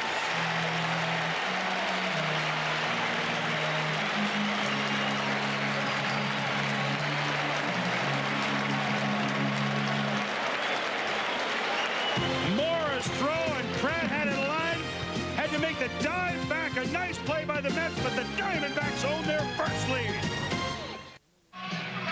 For the first time this afternoon, the Mets are trailing 3-2 Diamondbacks at the bottom of the 8th, thanks to a 2-run double by Shea Bell, who then was thrown out at the plate on a bang-bang throw by Melvin Mora. Buck and Ray, we look at it. Buck Showalter argued, but it looks like Pratt clearly got the tag down, and a good call by Jerry Davis. Well, look at the catcher, Pratt, come back into the baseline. He puts the tag on the left foot of Shea Bell. They call him out, and it's a very good throw. Buck Showalter came out to argue with Jerry Davis after the inning, said the throw beat him, man. Buck, he had good position. And Melvin Mora comes in defensively, makes an outstanding throw to the plate to nail Shea Bell. Melvin Mora was almost released by the Mets last winter. He was a minor league player. Nobody knew much about him. Cookie Rojas went down to Venezuela to work with Edgardo Alfonso, and he saw more. He says, man, we got to bring this guy into camp. Well, speaking of working with Edgardo Alfonso, Buck, the hitting star, and now feeling probably pretty bad about the miscue, although it was a hit made in the field. Edgardo Alfonso homered to left in the 4th inning. Alfonso, Olerud, and Cedeno now hitting against the right-handed reliever Greg Olson. There are a couple more changes we'll get him for you in a moment.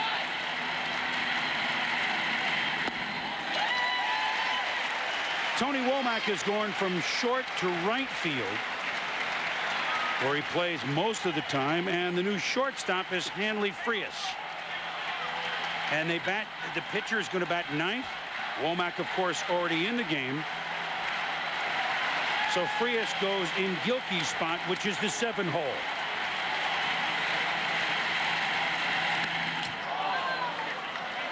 Greg Olson, 91-mile-an-hour fastball, but it's very, very straight. His out pitch is that curveball. He doesn't like to throw his fastball very often. Not really proud of it. So you can look for him. If he misses with that curveball and get these guys in a fastball situation, you could see somebody jump all over him real quickly. Matt Manti has not been used all year long with a runner on base. Buck Showalter always gives it to him clean. Which explains part of the decision-making that Buck made on Game 1 when Schwinnard was in, surrendering the home run to Alfonso, which he said, why is everybody even talking about it? Because I got my ground ball from Schwinnard. Just couldn't get the next one. But that was Game 1. His team has battled back valiantly in Game 2, and of course here facing elimination with 2 innings to go to grab the lead. But Alfonso has a batter's count 3-1.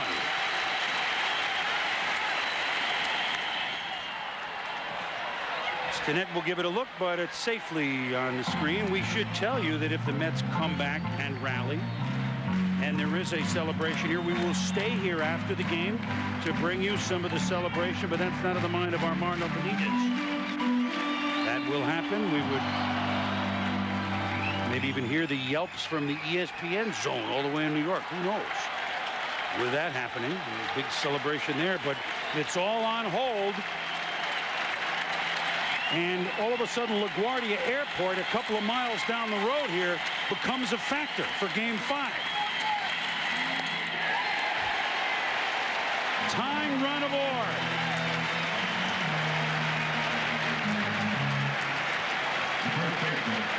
And that'll bring up John Olerud in his career 5 for 9 against Greg Olson.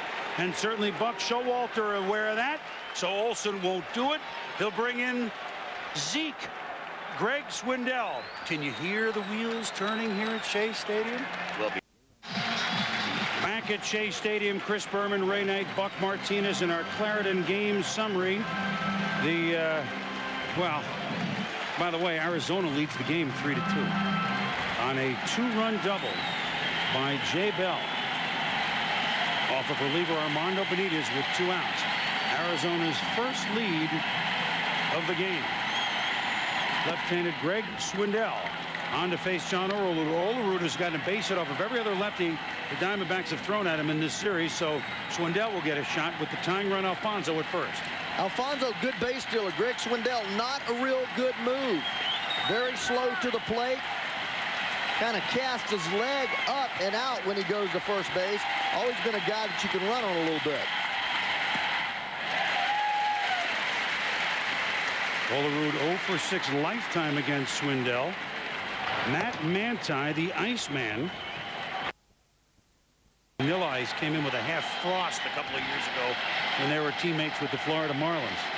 We've not seen Manti at all. He's warming up. Not a big guy, but he throws some gas. 2-1 to Olerud. The only thing about Matt Manti is that he doesn't come in and just go 1, 2, 3, see you later. He's one of those guys that, like they say, pitches with his hair on fire. He throws a lot of balls, a lot of 3-2 counts, gets ahead of hitters a lot of times with bases loaded. Slicing down the left field line, and it's in the seats. You know what? You always like to get things right here. So our Clarendon game summary, hopefully it'll be clear. The Diamondbacks have their first lead of this game, 3-2, thanks to Jay Bell's 2-run double. Colburn's solo homer in the 5th was the first hit that Al Leiter had surrendered. Both Leiter and Brian Anderson pitched beautifully. Alfonso with another home run, his 3rd against the Diamondbacks. And Benny Agbayani has impressed in the cleanup spot for the 2nd straight day that he's hit there because Mike Piazza not available. There goes the base runner on 2-2, and Alfonso will go back. John Olerud does not strike out very much. In fact, he walked 125 times this year, only punched out 65. So Bobby Valentine 2-2 count, trying to stay out of the double play, keeping the shortstop honest because Olerud hits a lot of balls that way. Actually, Jay Bell was covering on that particular move towards second. We'll do it again that time. Alfonso not moving.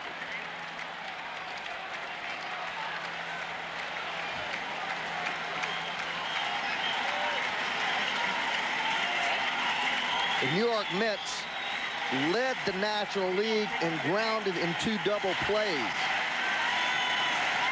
A lot of that because Mike Piazza, who led all of baseball. Well, Olerud was second with 22. Piazza had 27. Olerud 22. Good point, Ray.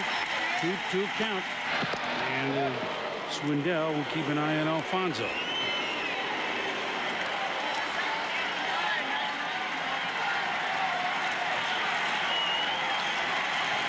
Alfonso not a major threat to go anywhere. Of course, in a looking stolen base, he has 9 at 9 in the regular season. And what kind of speed he has. Swindell, very easy to read, though, Chris. He keeps throwing over there, giving you your best move. What you need to do now is get what they call a one-way lead, where you get the biggest lead that you possibly can, lean back to first base just a little bit with your weight on the inside of your left toe, and then get his best move. See what his best move is. Here he goes. We'll do it again. Fouled out of play.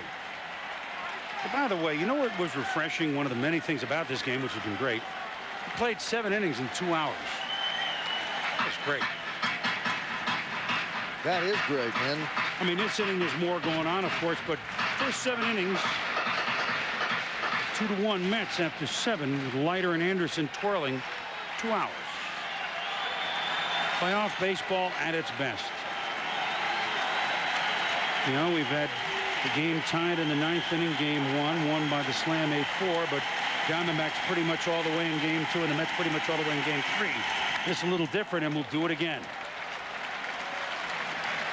Well, this is what great teams do, great offensive teams. They keep spoiling pitch after pitch after pitch until they get a good ball to hit. You foul off those pitches that are nasty, maybe up, borderline, down and away, borderline, and it wears a pitcher out. We saw that with Ricky Henderson's at bat, which I believe led to Olerud's big base hit, as Anderson made a mistake in that big 6th inning. This will be, when he comes to the plate, Ray, the 9th pitch from Swindell to Olerud. We saw Roger Cedeno now in right field for Agbayani. He's in the on-deck circle. Ventura after that.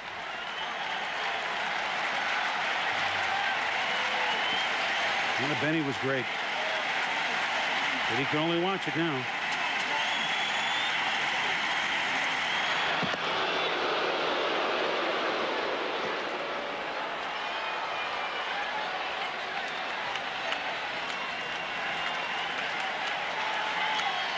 This is a huge pitch, because if you get the count to 3-2, then Alfonso can wait and make sure he pitches before he starts toward the second base and still stay out of a double play and get to third base on a base hit on a regular single.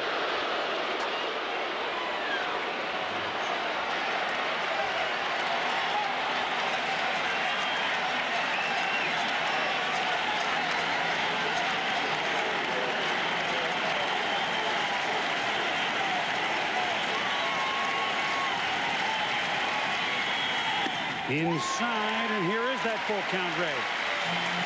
Well, there's no guarantees that he's going to go 3-0. I mean, with nobody out, no guarantees he's going to go. But I got to believe that he's going to be moving on this pitch right here with Olerud's ability to make contact and his pinch it to hit into double plays.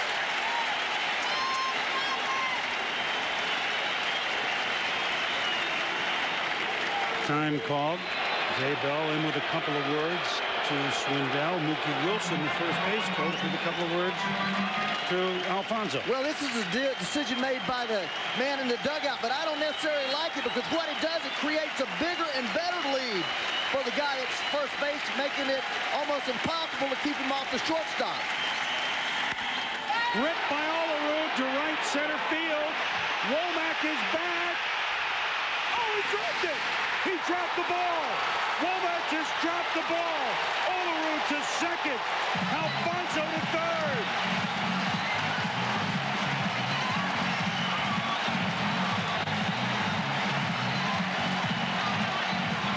Womack played most of the game at short. Has just gone into right field, even though that's his normal position. So a nightmare of a series for him continues. And now all of a sudden the tying and winning runs or go-ahead runs are in scoring position. Shea Stadium right field is the sun field. It's starting to get a little brighter here. I'm not sure that he didn't have the sunglasses on. Also, look as he puts his glove up. He didn't flip him down. His glove goes up right in front of his eyes. I think his glove blinded his eyes. One more time. I've had this happen to me one time at third base. Look at that glove. Can't see the ball going into your glove. Oh, boy, what a mistake. The Diamondbacks, who had 3 errors last night and made several other miscues of the mental variety, have just put themselves into deep trouble with Roger Cedeno at the plate. Outside and high, ball 1. 5th error this series for the Diamondbacks, and this is a tough call right here for Buck. You've got a great runner, good contact guy. You've got your infield back, which is good because you're going to be able to knock the ball down. I'm not sure that you don't go ahead and walk a guy, try to make one good pitch, get 2 outs. Because in this situation, you're going to end up having to make at least 2 good pitches, maybe 3 good pitches if you go through all 3 hitters. When you walk a guy to get the bases loaded, then your pitcher just has to make 1 good pitch. Who knows? You might hit a ground ball to third, home to first, double play. But with first base open, all the pressure's on the defense. Strike on the outside corner, 2-1.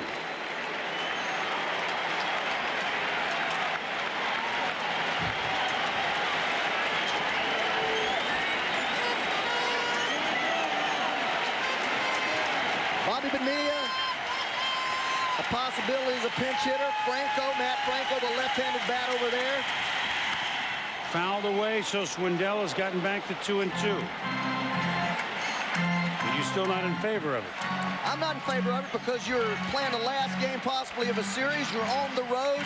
You're not going to get the last at bat. You got to try right here, in my mind, go ahead and walk this guy and try to get Ventura to hit in a double play with a lefty-lefty matchup. Hope that he hits the ball right at somebody. If not, you've got to get 3 outs with that runner on third. 2 chances for sacrifice fly. Fly ball. Womack moving over in center is Finley. Easily scoring is Alfonso. Olerud to third, and we're tied up at 3.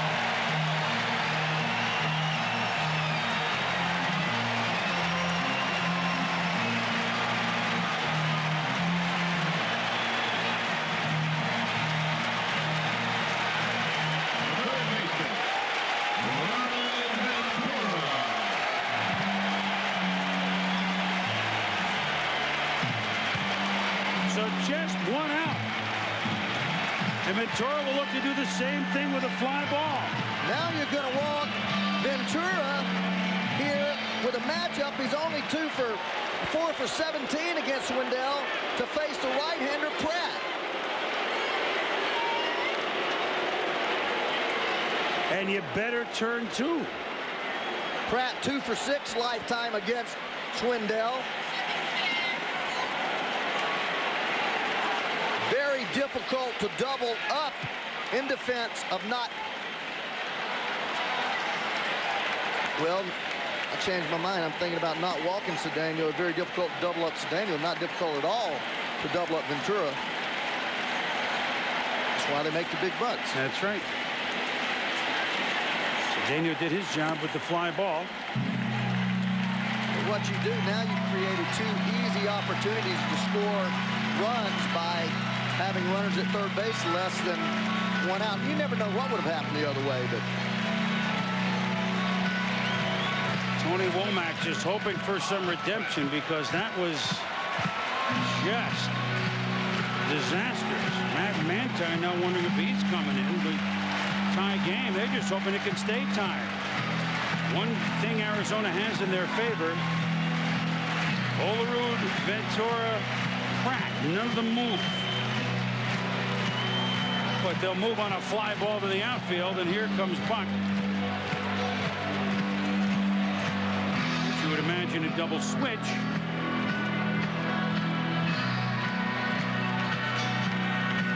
It is going to be Matt Manti, so forget about pitching with the slate clean. There's no slate if they don't win this game. We'll be back.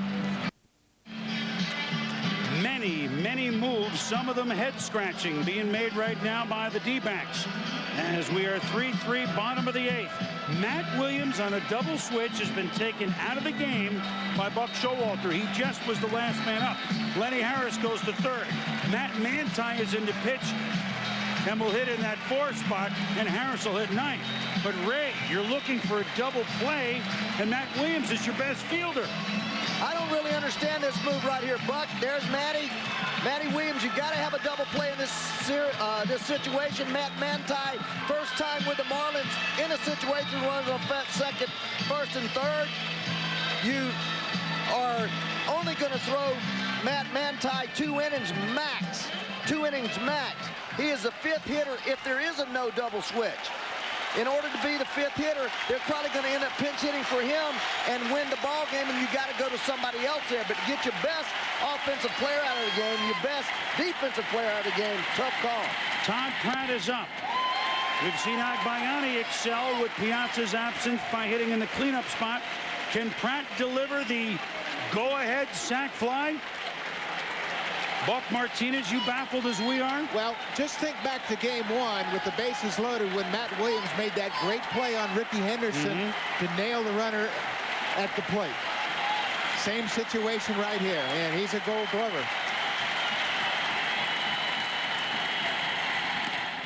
Swung on and missed. Manti throws the heat. Olerud, the go-ahead run at third base. Ventura is at first with 1 out. If you're Buck Showalter, of course, with Olerud at third base, what you're thinking about is Manti's ability to strike out 2 runners, and a ground ball is never a problem.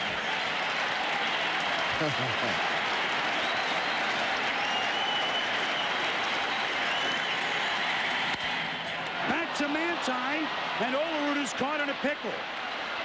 If he can delay long enough, while he's tagged out, Ventura to second, and Pratt to first. Good job by Manti. Contact, no question there by Olerud. Absolutely. You got to stay out of the double play. You got to stay out of the double play there. Now you still have a runner in second base, scoring position, base hit, puts the Mets ahead. You're always taught runner on first. You're at third base, ball hit back to the pitcher, stay out of the double play. And did Manti hurt his foot or his ankle or toe on that play? Certainly what they're looking at, Ray. He hurt some or that trainer wouldn't be out there. Yeah, well, I know that, but... Oh, so all the moves, the best laid plans of mice and men, perhaps go awry. See, the thing about a double switch, too, while we're looking at this, you can double switch anywhere. Even though Williams may have made the last out, you could go all the way back up to Womack, who's playing right field, and make that double switch there, put your pitcher in that situation, gain at least a spot, and have Lenny Harris to play right field because he's played more outfield than he has infield. He kind of turned his ankle a little bit, or the toe.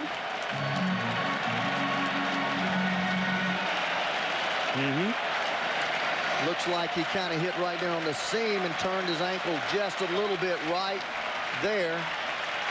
Well, here is Darrell Hamilton fouling the first pitch off.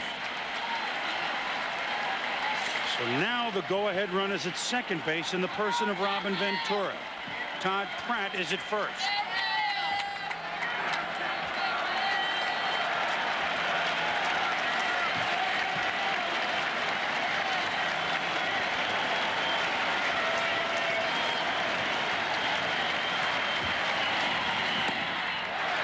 Ball one and one. Matt Manti, very fresh, hasn't pitched in this series yet, so that would tell you that he could go 2 innings. Although the majority of the year he was used as a 1-inning pitcher, begs me to think, why not start him if you're going to use him in this inning? Let him start the inning off with a 1-run lead to go all the way through. But of course, had the matchups of the left-hander. Didn't know all this stuff was going to break loose. Well, but it doesn't matter with him, right or left. He'll put you away. Came over in a trade just before the All-Star break from Florida and totally changed the complexion of this Arizona bullpen, did Matt Manti. Behind Hamilton, 2-1. And runners are all over the place, and they can't catch the ball down at short. Boy, Stinnett was looking at first, was looking at second. Everybody dancing. Well, what you do there is you run directly toward the guy. You run at him right now. You don't go to throw it. You run at him. He's halfway there. Then you come up and throw the ball with your gun cocked. What about it, Buck? You've done that before, big boy. Yeah, he got out there so far that Stinnett's play is to just go out and make the runner make a commitment. By the time he double clutches, it's too late to get him at second. 2-2 pitch to Hamilton. Do it again. What a game, man. Yeah? Guy you just noticed, huh? Hey, threatening. This just in. Yeah. Threatens a no-hitter that you talk about it. Yeah, right. Thank you. Second baseman boots a ground ball, and he made 5 errors all year. Right fielder drops a ball that he should have had. Team facing elimination. Team trying to clinch at home. The best player on the bench, possible MVP candidate. And now a full count, so this is one of those times when everybody moves. I love this game. Yeah, this is great. Everybody moving. Ventura will be gone. Pratt will be gone. Will the tie be gone?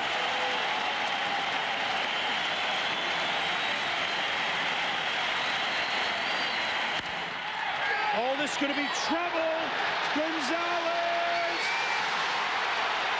Foul ball. Oh, we got to see that again. We got to see that again. Charlie Williams down the line. Foul by, as Maxwell Smart would say, missed it by that much. Look at Manti. I'll tell you what now. I thought the ball hit right on the line. Well, so did Cookie Rojas. And here comes Valentine. Here he comes. We're going to get a shot of this. I thought the ball was right on the line. Remember, it doesn't have to hit inside the line, any part of that white line. All it has to do is nick it. Just get a little piece of that white line, and it's a fair ball. Valentine, Rojas is incensed.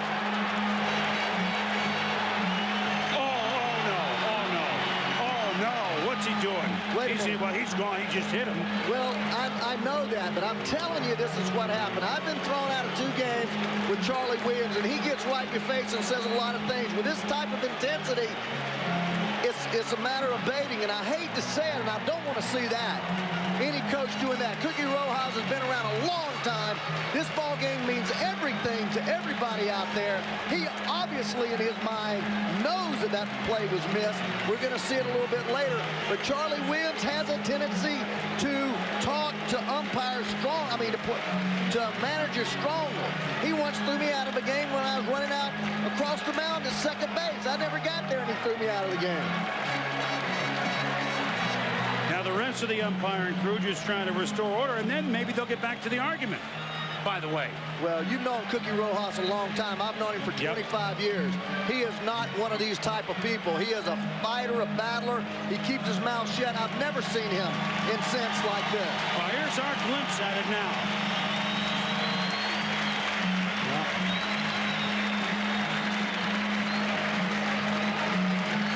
Yikes. I tell you one thing, buddy. There's one look. We got some more, guys.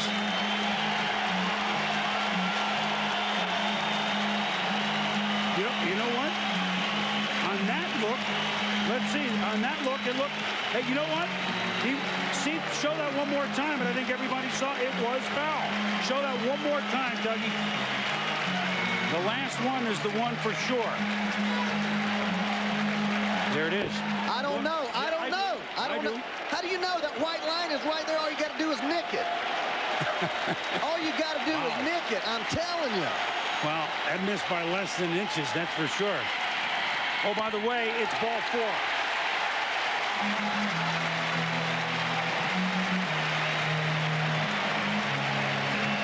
Oh, by the way, the bases are loaded. And here's Ray Ordonez. Have we had a few things this half inning? Bobby Valentine coaching third base. Now the Cookie Rojas has been tossed. Probably the only one that knows the signs out there. Hey, your third base coach and your manager work daily on signs and directives. And nobody else in that dugout has coached third this year. Bobby V has coached third a lot in his career in the big leagues. So there he is. And he's staring right at Manti. Look at it. It's great. Strike on the outside corner to Ordonez. Ray is 1 for 3. Singled his last time up. Well, if you're not enjoying this game, please. I better not check mine. I might be running away. Oh, man.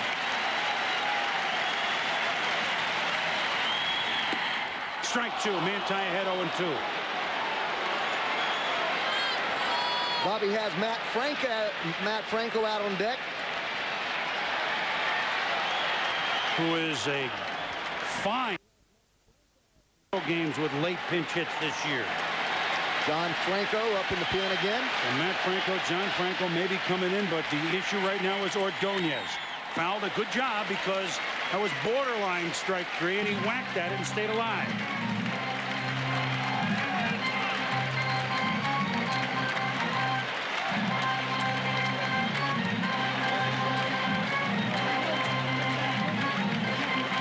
Outfielders for the Arizona Diamondbacks very, very shallow, daring Ray Ordonez, especially in center and right center. Look at the left center of the hole.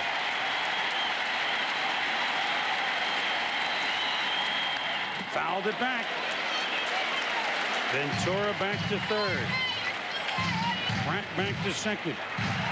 Hamilton back to first. As long as he keeps throwing him that fastball away, they can play everybody on the right side of the infield. And he is barely getting the bat barrel on that ball. And any ball that he is going to hit fair with that swing and that same type velocity is going to go to right field.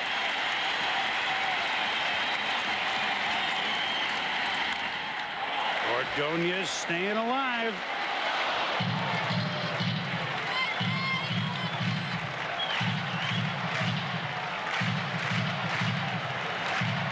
It's not tight.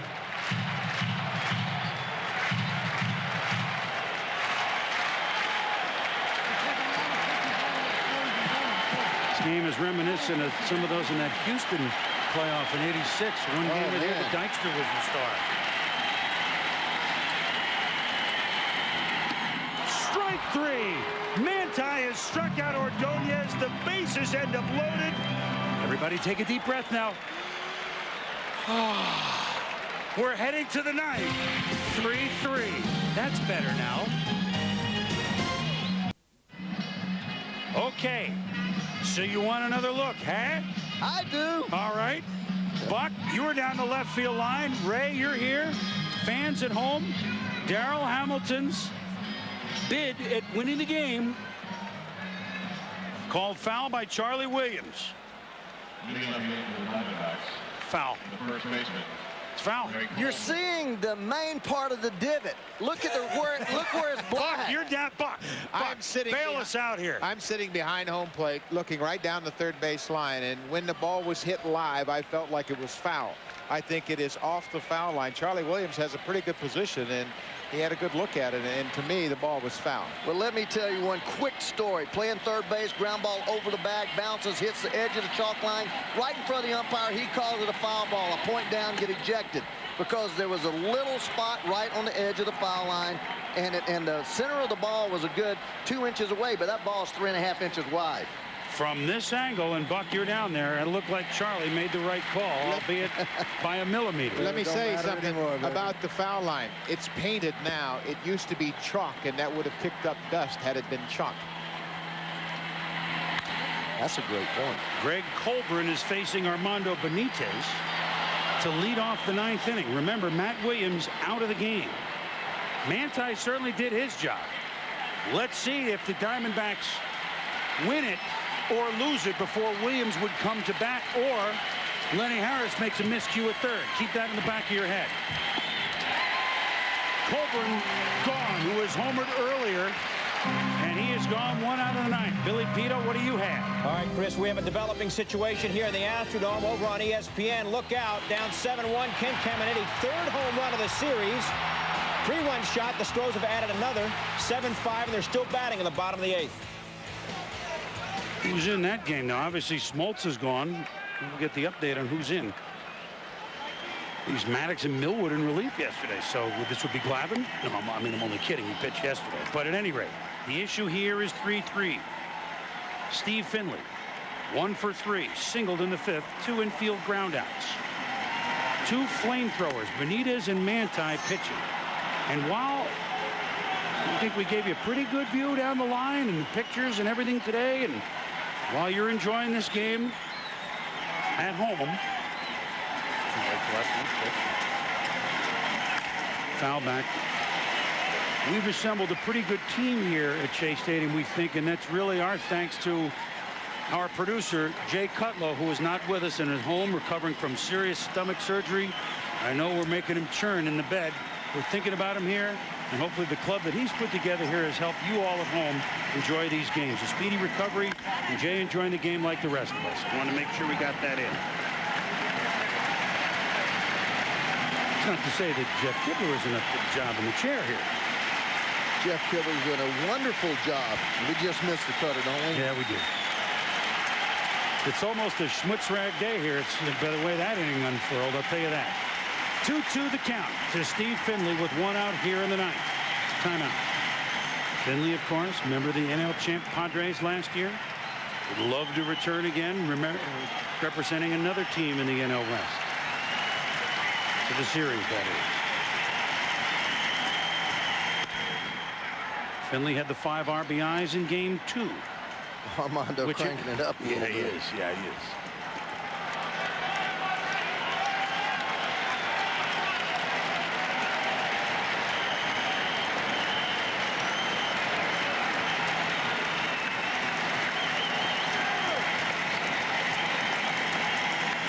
Little chopper, no, we'll do it again.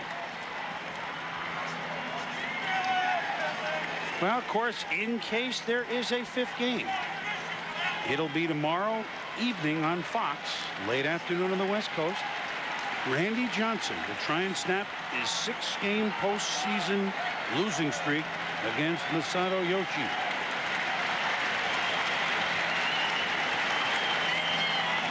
Yoshi went toe-to-toe with him in game 1.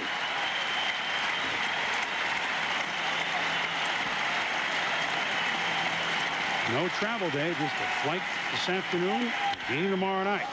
Finley to right field. Cedeno was there. 2 out. And unfortunately, we talked about, we've known him a long time, Cookie Rojas, but this will cost him with the shove, Ray. I mean, yeah, it will. You just can't do it. No, you can't. There's a lot of things go out there verbally, though. I'm telling you, there's a lot of exchange, and you can't push a guy. I mean, you just can't push a guy. What we saw, Charlie on the money. Not an easy job.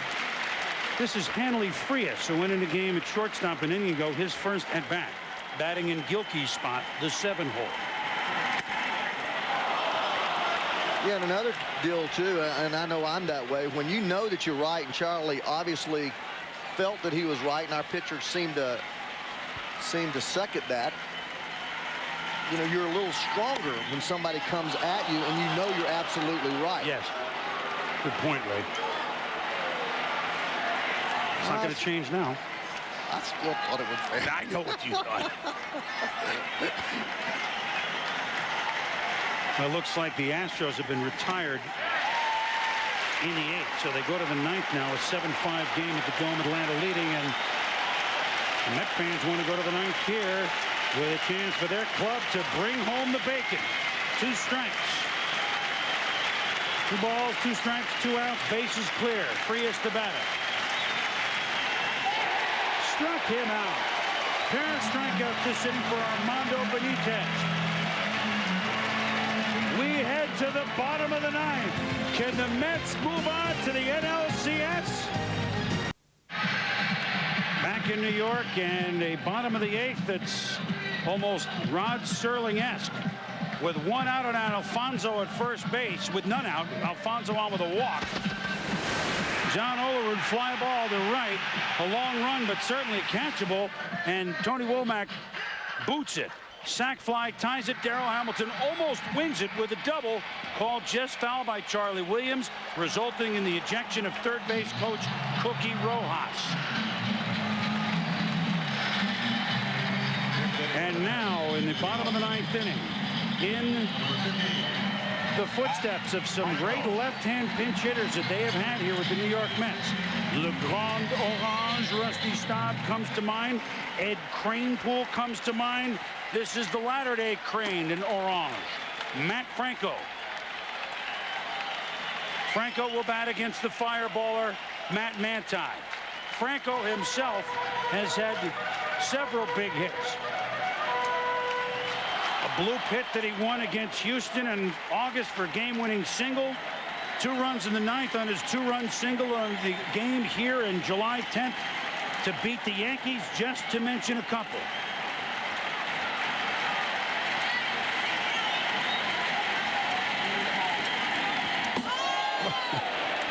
His first pitch is on and through everything.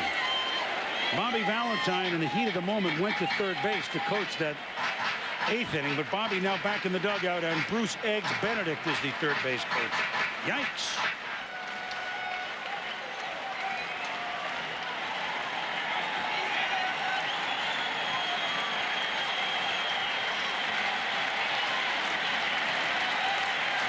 Franco, whose uncle is actor Kurt Russell, has had some big roles himself. Maybe this will be one of them.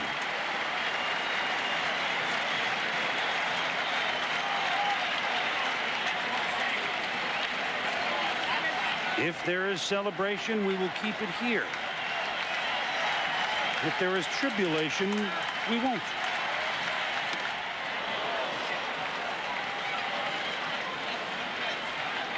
The day that began with Keith Hernandez and Mookie Wilson throwing out the first pitch, and another hero of the '86 series, Ray Knight, sitting to my right.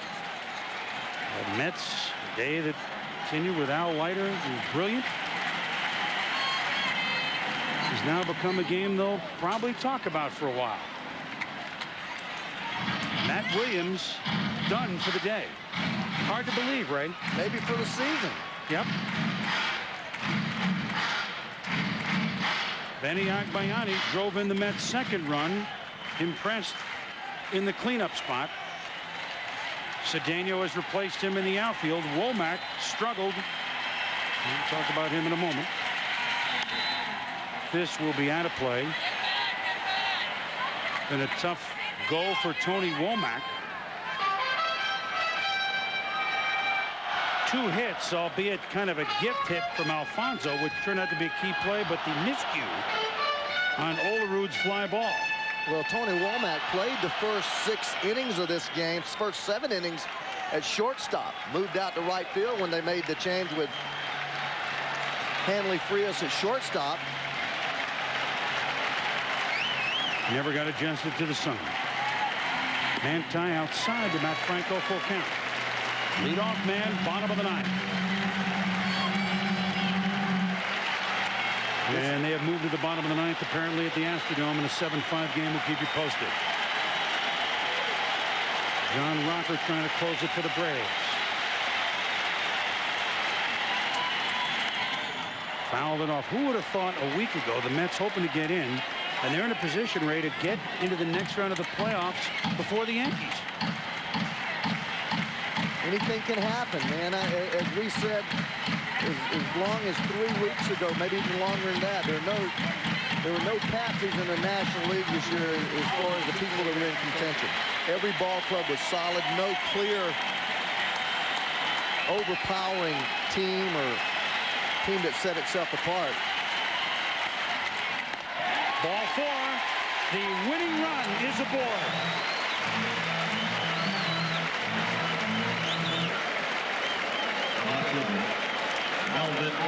Melvin Mora, who went in defensively and made a key throw to cut down the would-be 4th run at the plate to end the 8th inning. Mora in for Henderson at that spot, and so this will be his first at bat. So the Mets, who in '69 had a chance to close out the Braves in Game 3 of the NLCS, did it. The Mets, who had a chance to close out the Baltimore Orioles in the '69 World Series in Game 5 here, did it.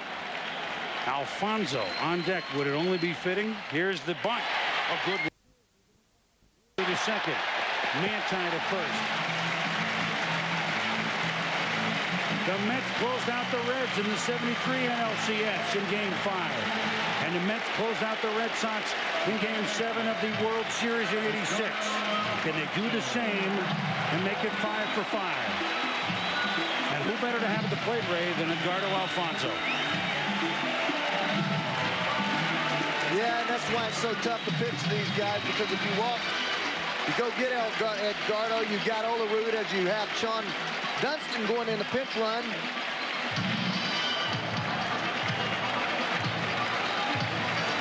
Dunston a run for Franco. We saw his wheels in Arizona. 36 years young, runs like a 26-year-old.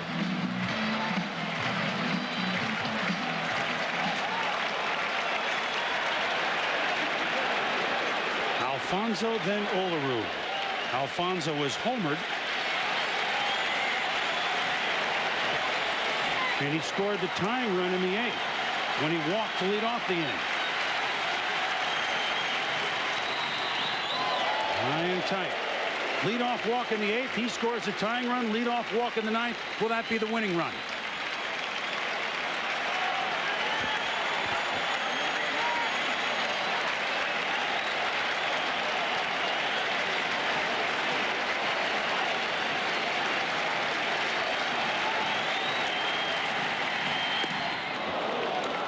One and one.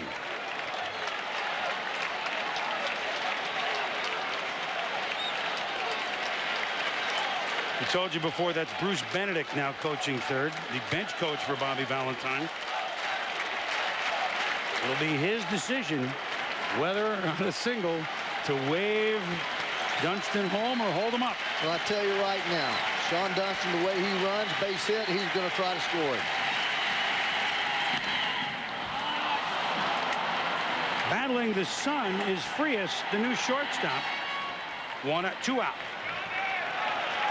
Big pitch by Manti to a tough pitch. Now he's got a situation here with first base open where he really has 2 hitters to try to make a pitch. Buck Showalter going to go out and remind him of just that. Well, what you do here, if you don't want to face Olerud, then you just go ahead and put him on. But if you feel like you want to try to get him out, then you make a pitch. If it's not a strike, you make another pitch. After 2 balls, you generally just go ahead and put him on over there. Roger Cedeno is on deck. Much faster, obviously.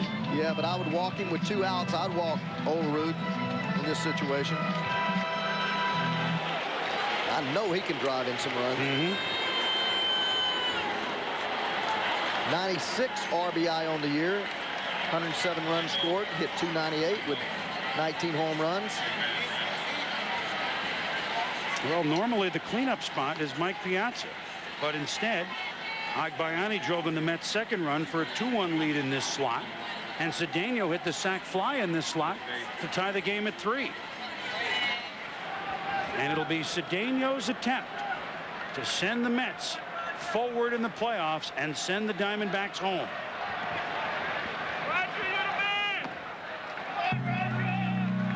So here it is. Dunston, the winning run at second. And Roger Cedeno to the plate with 2 outs, bottom of the 9th. Roger Cedeno. The Mets down to Bobby Bonilla and Mike Piazza is their only 2 bench players.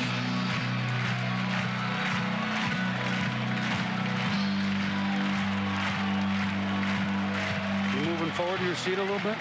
Yes, sir. I'm almost tipping this thing over.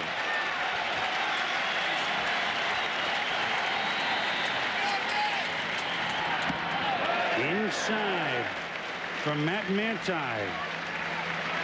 Started as a shortstop. Loved playing every day. You realize that being a relief pitcher, you could throw it hard and play a lot of days. That would be okay.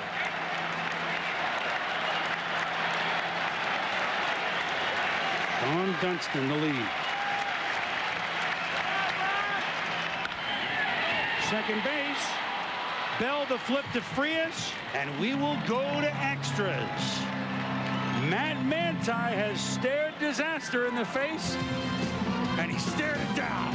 We're headed to the 10th at Shea. Top of the 10th inning, and we're still knotted at 3. The Diamondbacks staving off elimination, and now they have a chance to bust ahead. They'll try and do it against John Franco, who after 878 games finally appeared in the postseason the other night.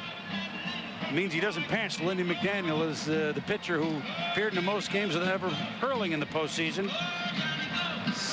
John Franco lives out on Staten Island, at Lafayette High School in Brooklyn.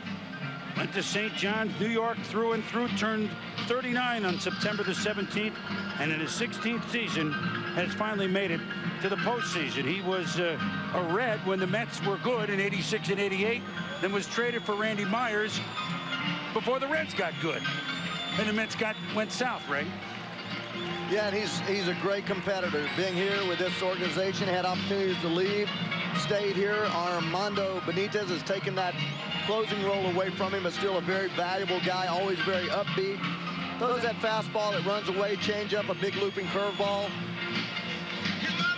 You can bet that he has got some serious butterflies out there, but he's not scared.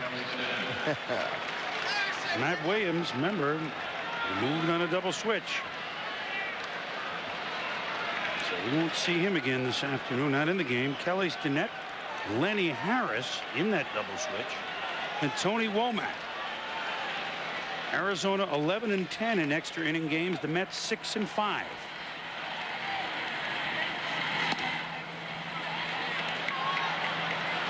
Stinnett has struck out twice and is grounded to third.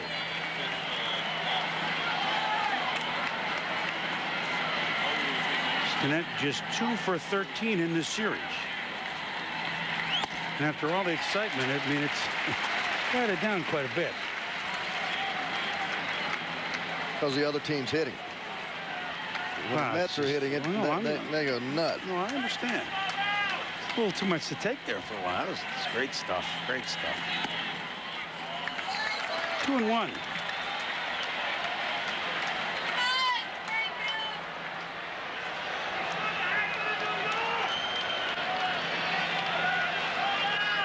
Guarding the line at third is Ventura. And for good reason. 2-2.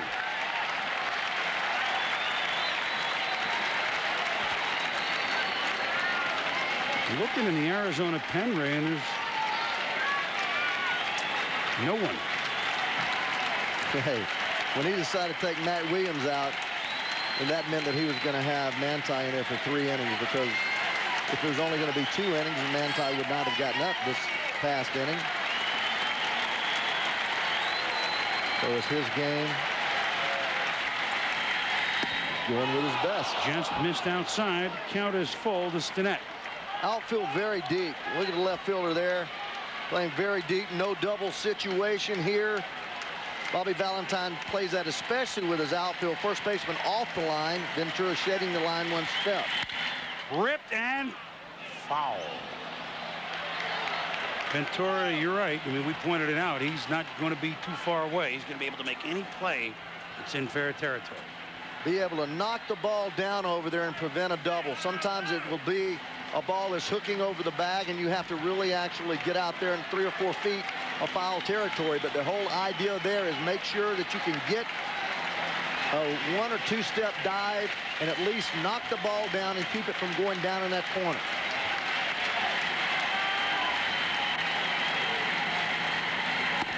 Struck him out.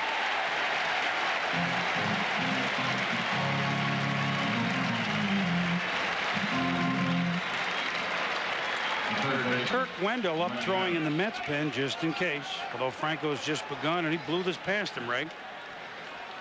Yeah, he did. Johnny he'll mesmerize you up there a little bit, throwing you all that off-speed stuff and then come back with a straight four-seam fastball right over the top. Little slider there, 84 miles an hour. Just a master of changing speeds, moving the ball in and out, up and down. This is Lenny Harris, who can do a lot of things for you. He's going in to play third base. One thing that he has 115 career pinch hits. That's 6th all-time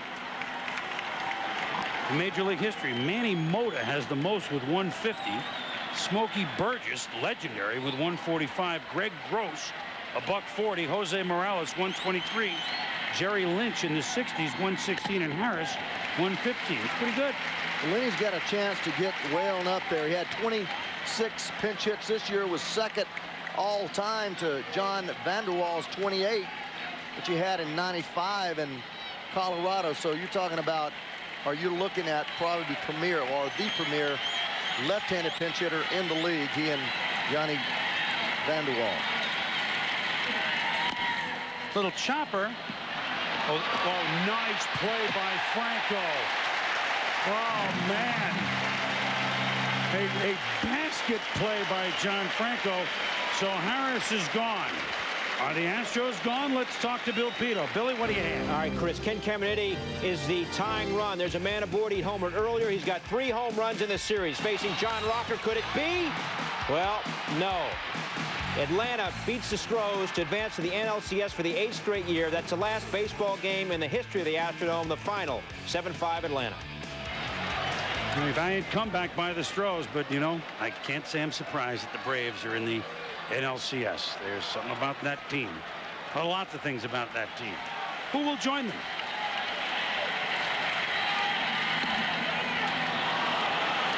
Tony Womack. Got credit with a hit in the 8th on a ball misplayed by Alfonso and ended up scoring the go-ahead run to make it 3-2 on the double down the line by Jay Bell. Good pitch by Franco, Ray. 1-1. Boy, he's pumped. He's normally in the 87-88 range. He's up around 90-91 today, so tell me his adrenaline's not flowing.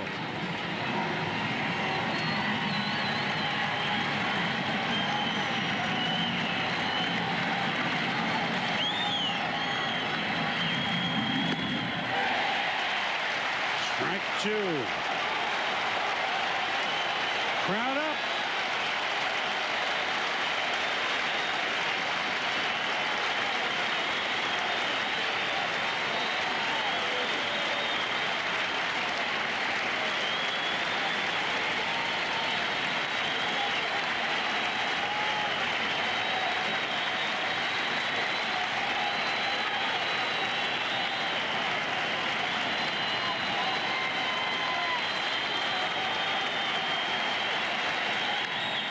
We'll do it again. Foul back toward the Met dugout.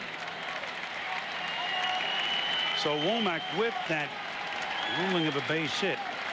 1 for 4, 2 for 17, and the 2-base error in the 8th inning in right field on Olerud that allowed the Mets to tie it. There will be better days, perhaps right here, for the young man from Danville, Virginia.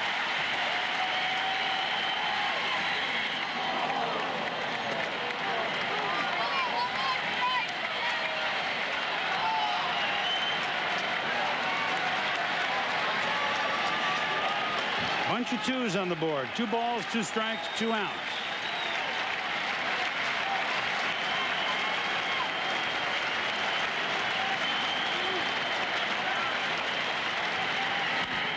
Little chopper. Ventura. Olerud. The Diamondbacks are going in the 10th. And we head to the bottom of the 10th with Ventura leading off. And what about John Franco after all these years of the postseason becoming a defensive wizard?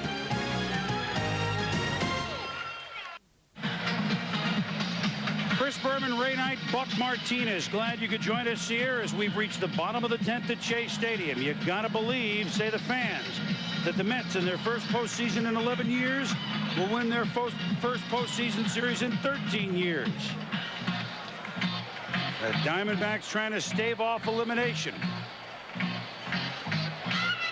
Rally caps around Shea Stadium on a real nice early October Saturday afternoon. Robin Ventura, Todd Pratt, Darrell Hamilton coming up. We're all at the crux of that 8th inning. That wild and woolly 8th inning that we'll be talking about for a while. Buck, any moves?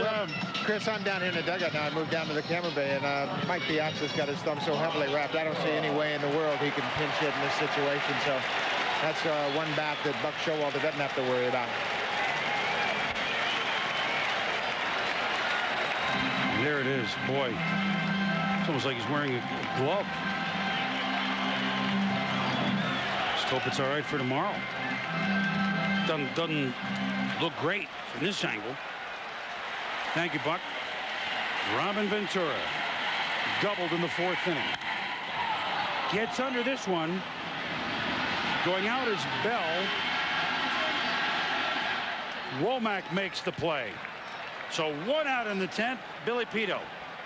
All right, Chris, Cleveland and Boston underway from Fenway. Cleveland up 2-0. Ramon Martinez on the hill. Made only 4 starts during the regular season, coming back from arm surgery.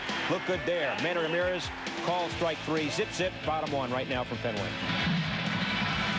All right, Billy, thank you. Ramon Martinez trying to give the Martinez family a win here for the Red Sox against Cleveland. Pretty tight game, I think, today. Up at Fenway, late afternoon. Todd Pratt. 0 for 4. And a 53-footer for ball 1. Manti now working in his 3rd inning, came on with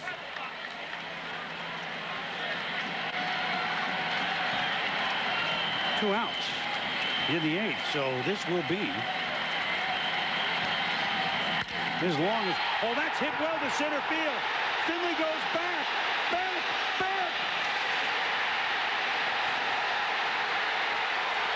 It's over. It's over. Todd Pratt, one of the most unlikely heroes, has hit it to dead center field. The Mets have won it in 10, 4-3.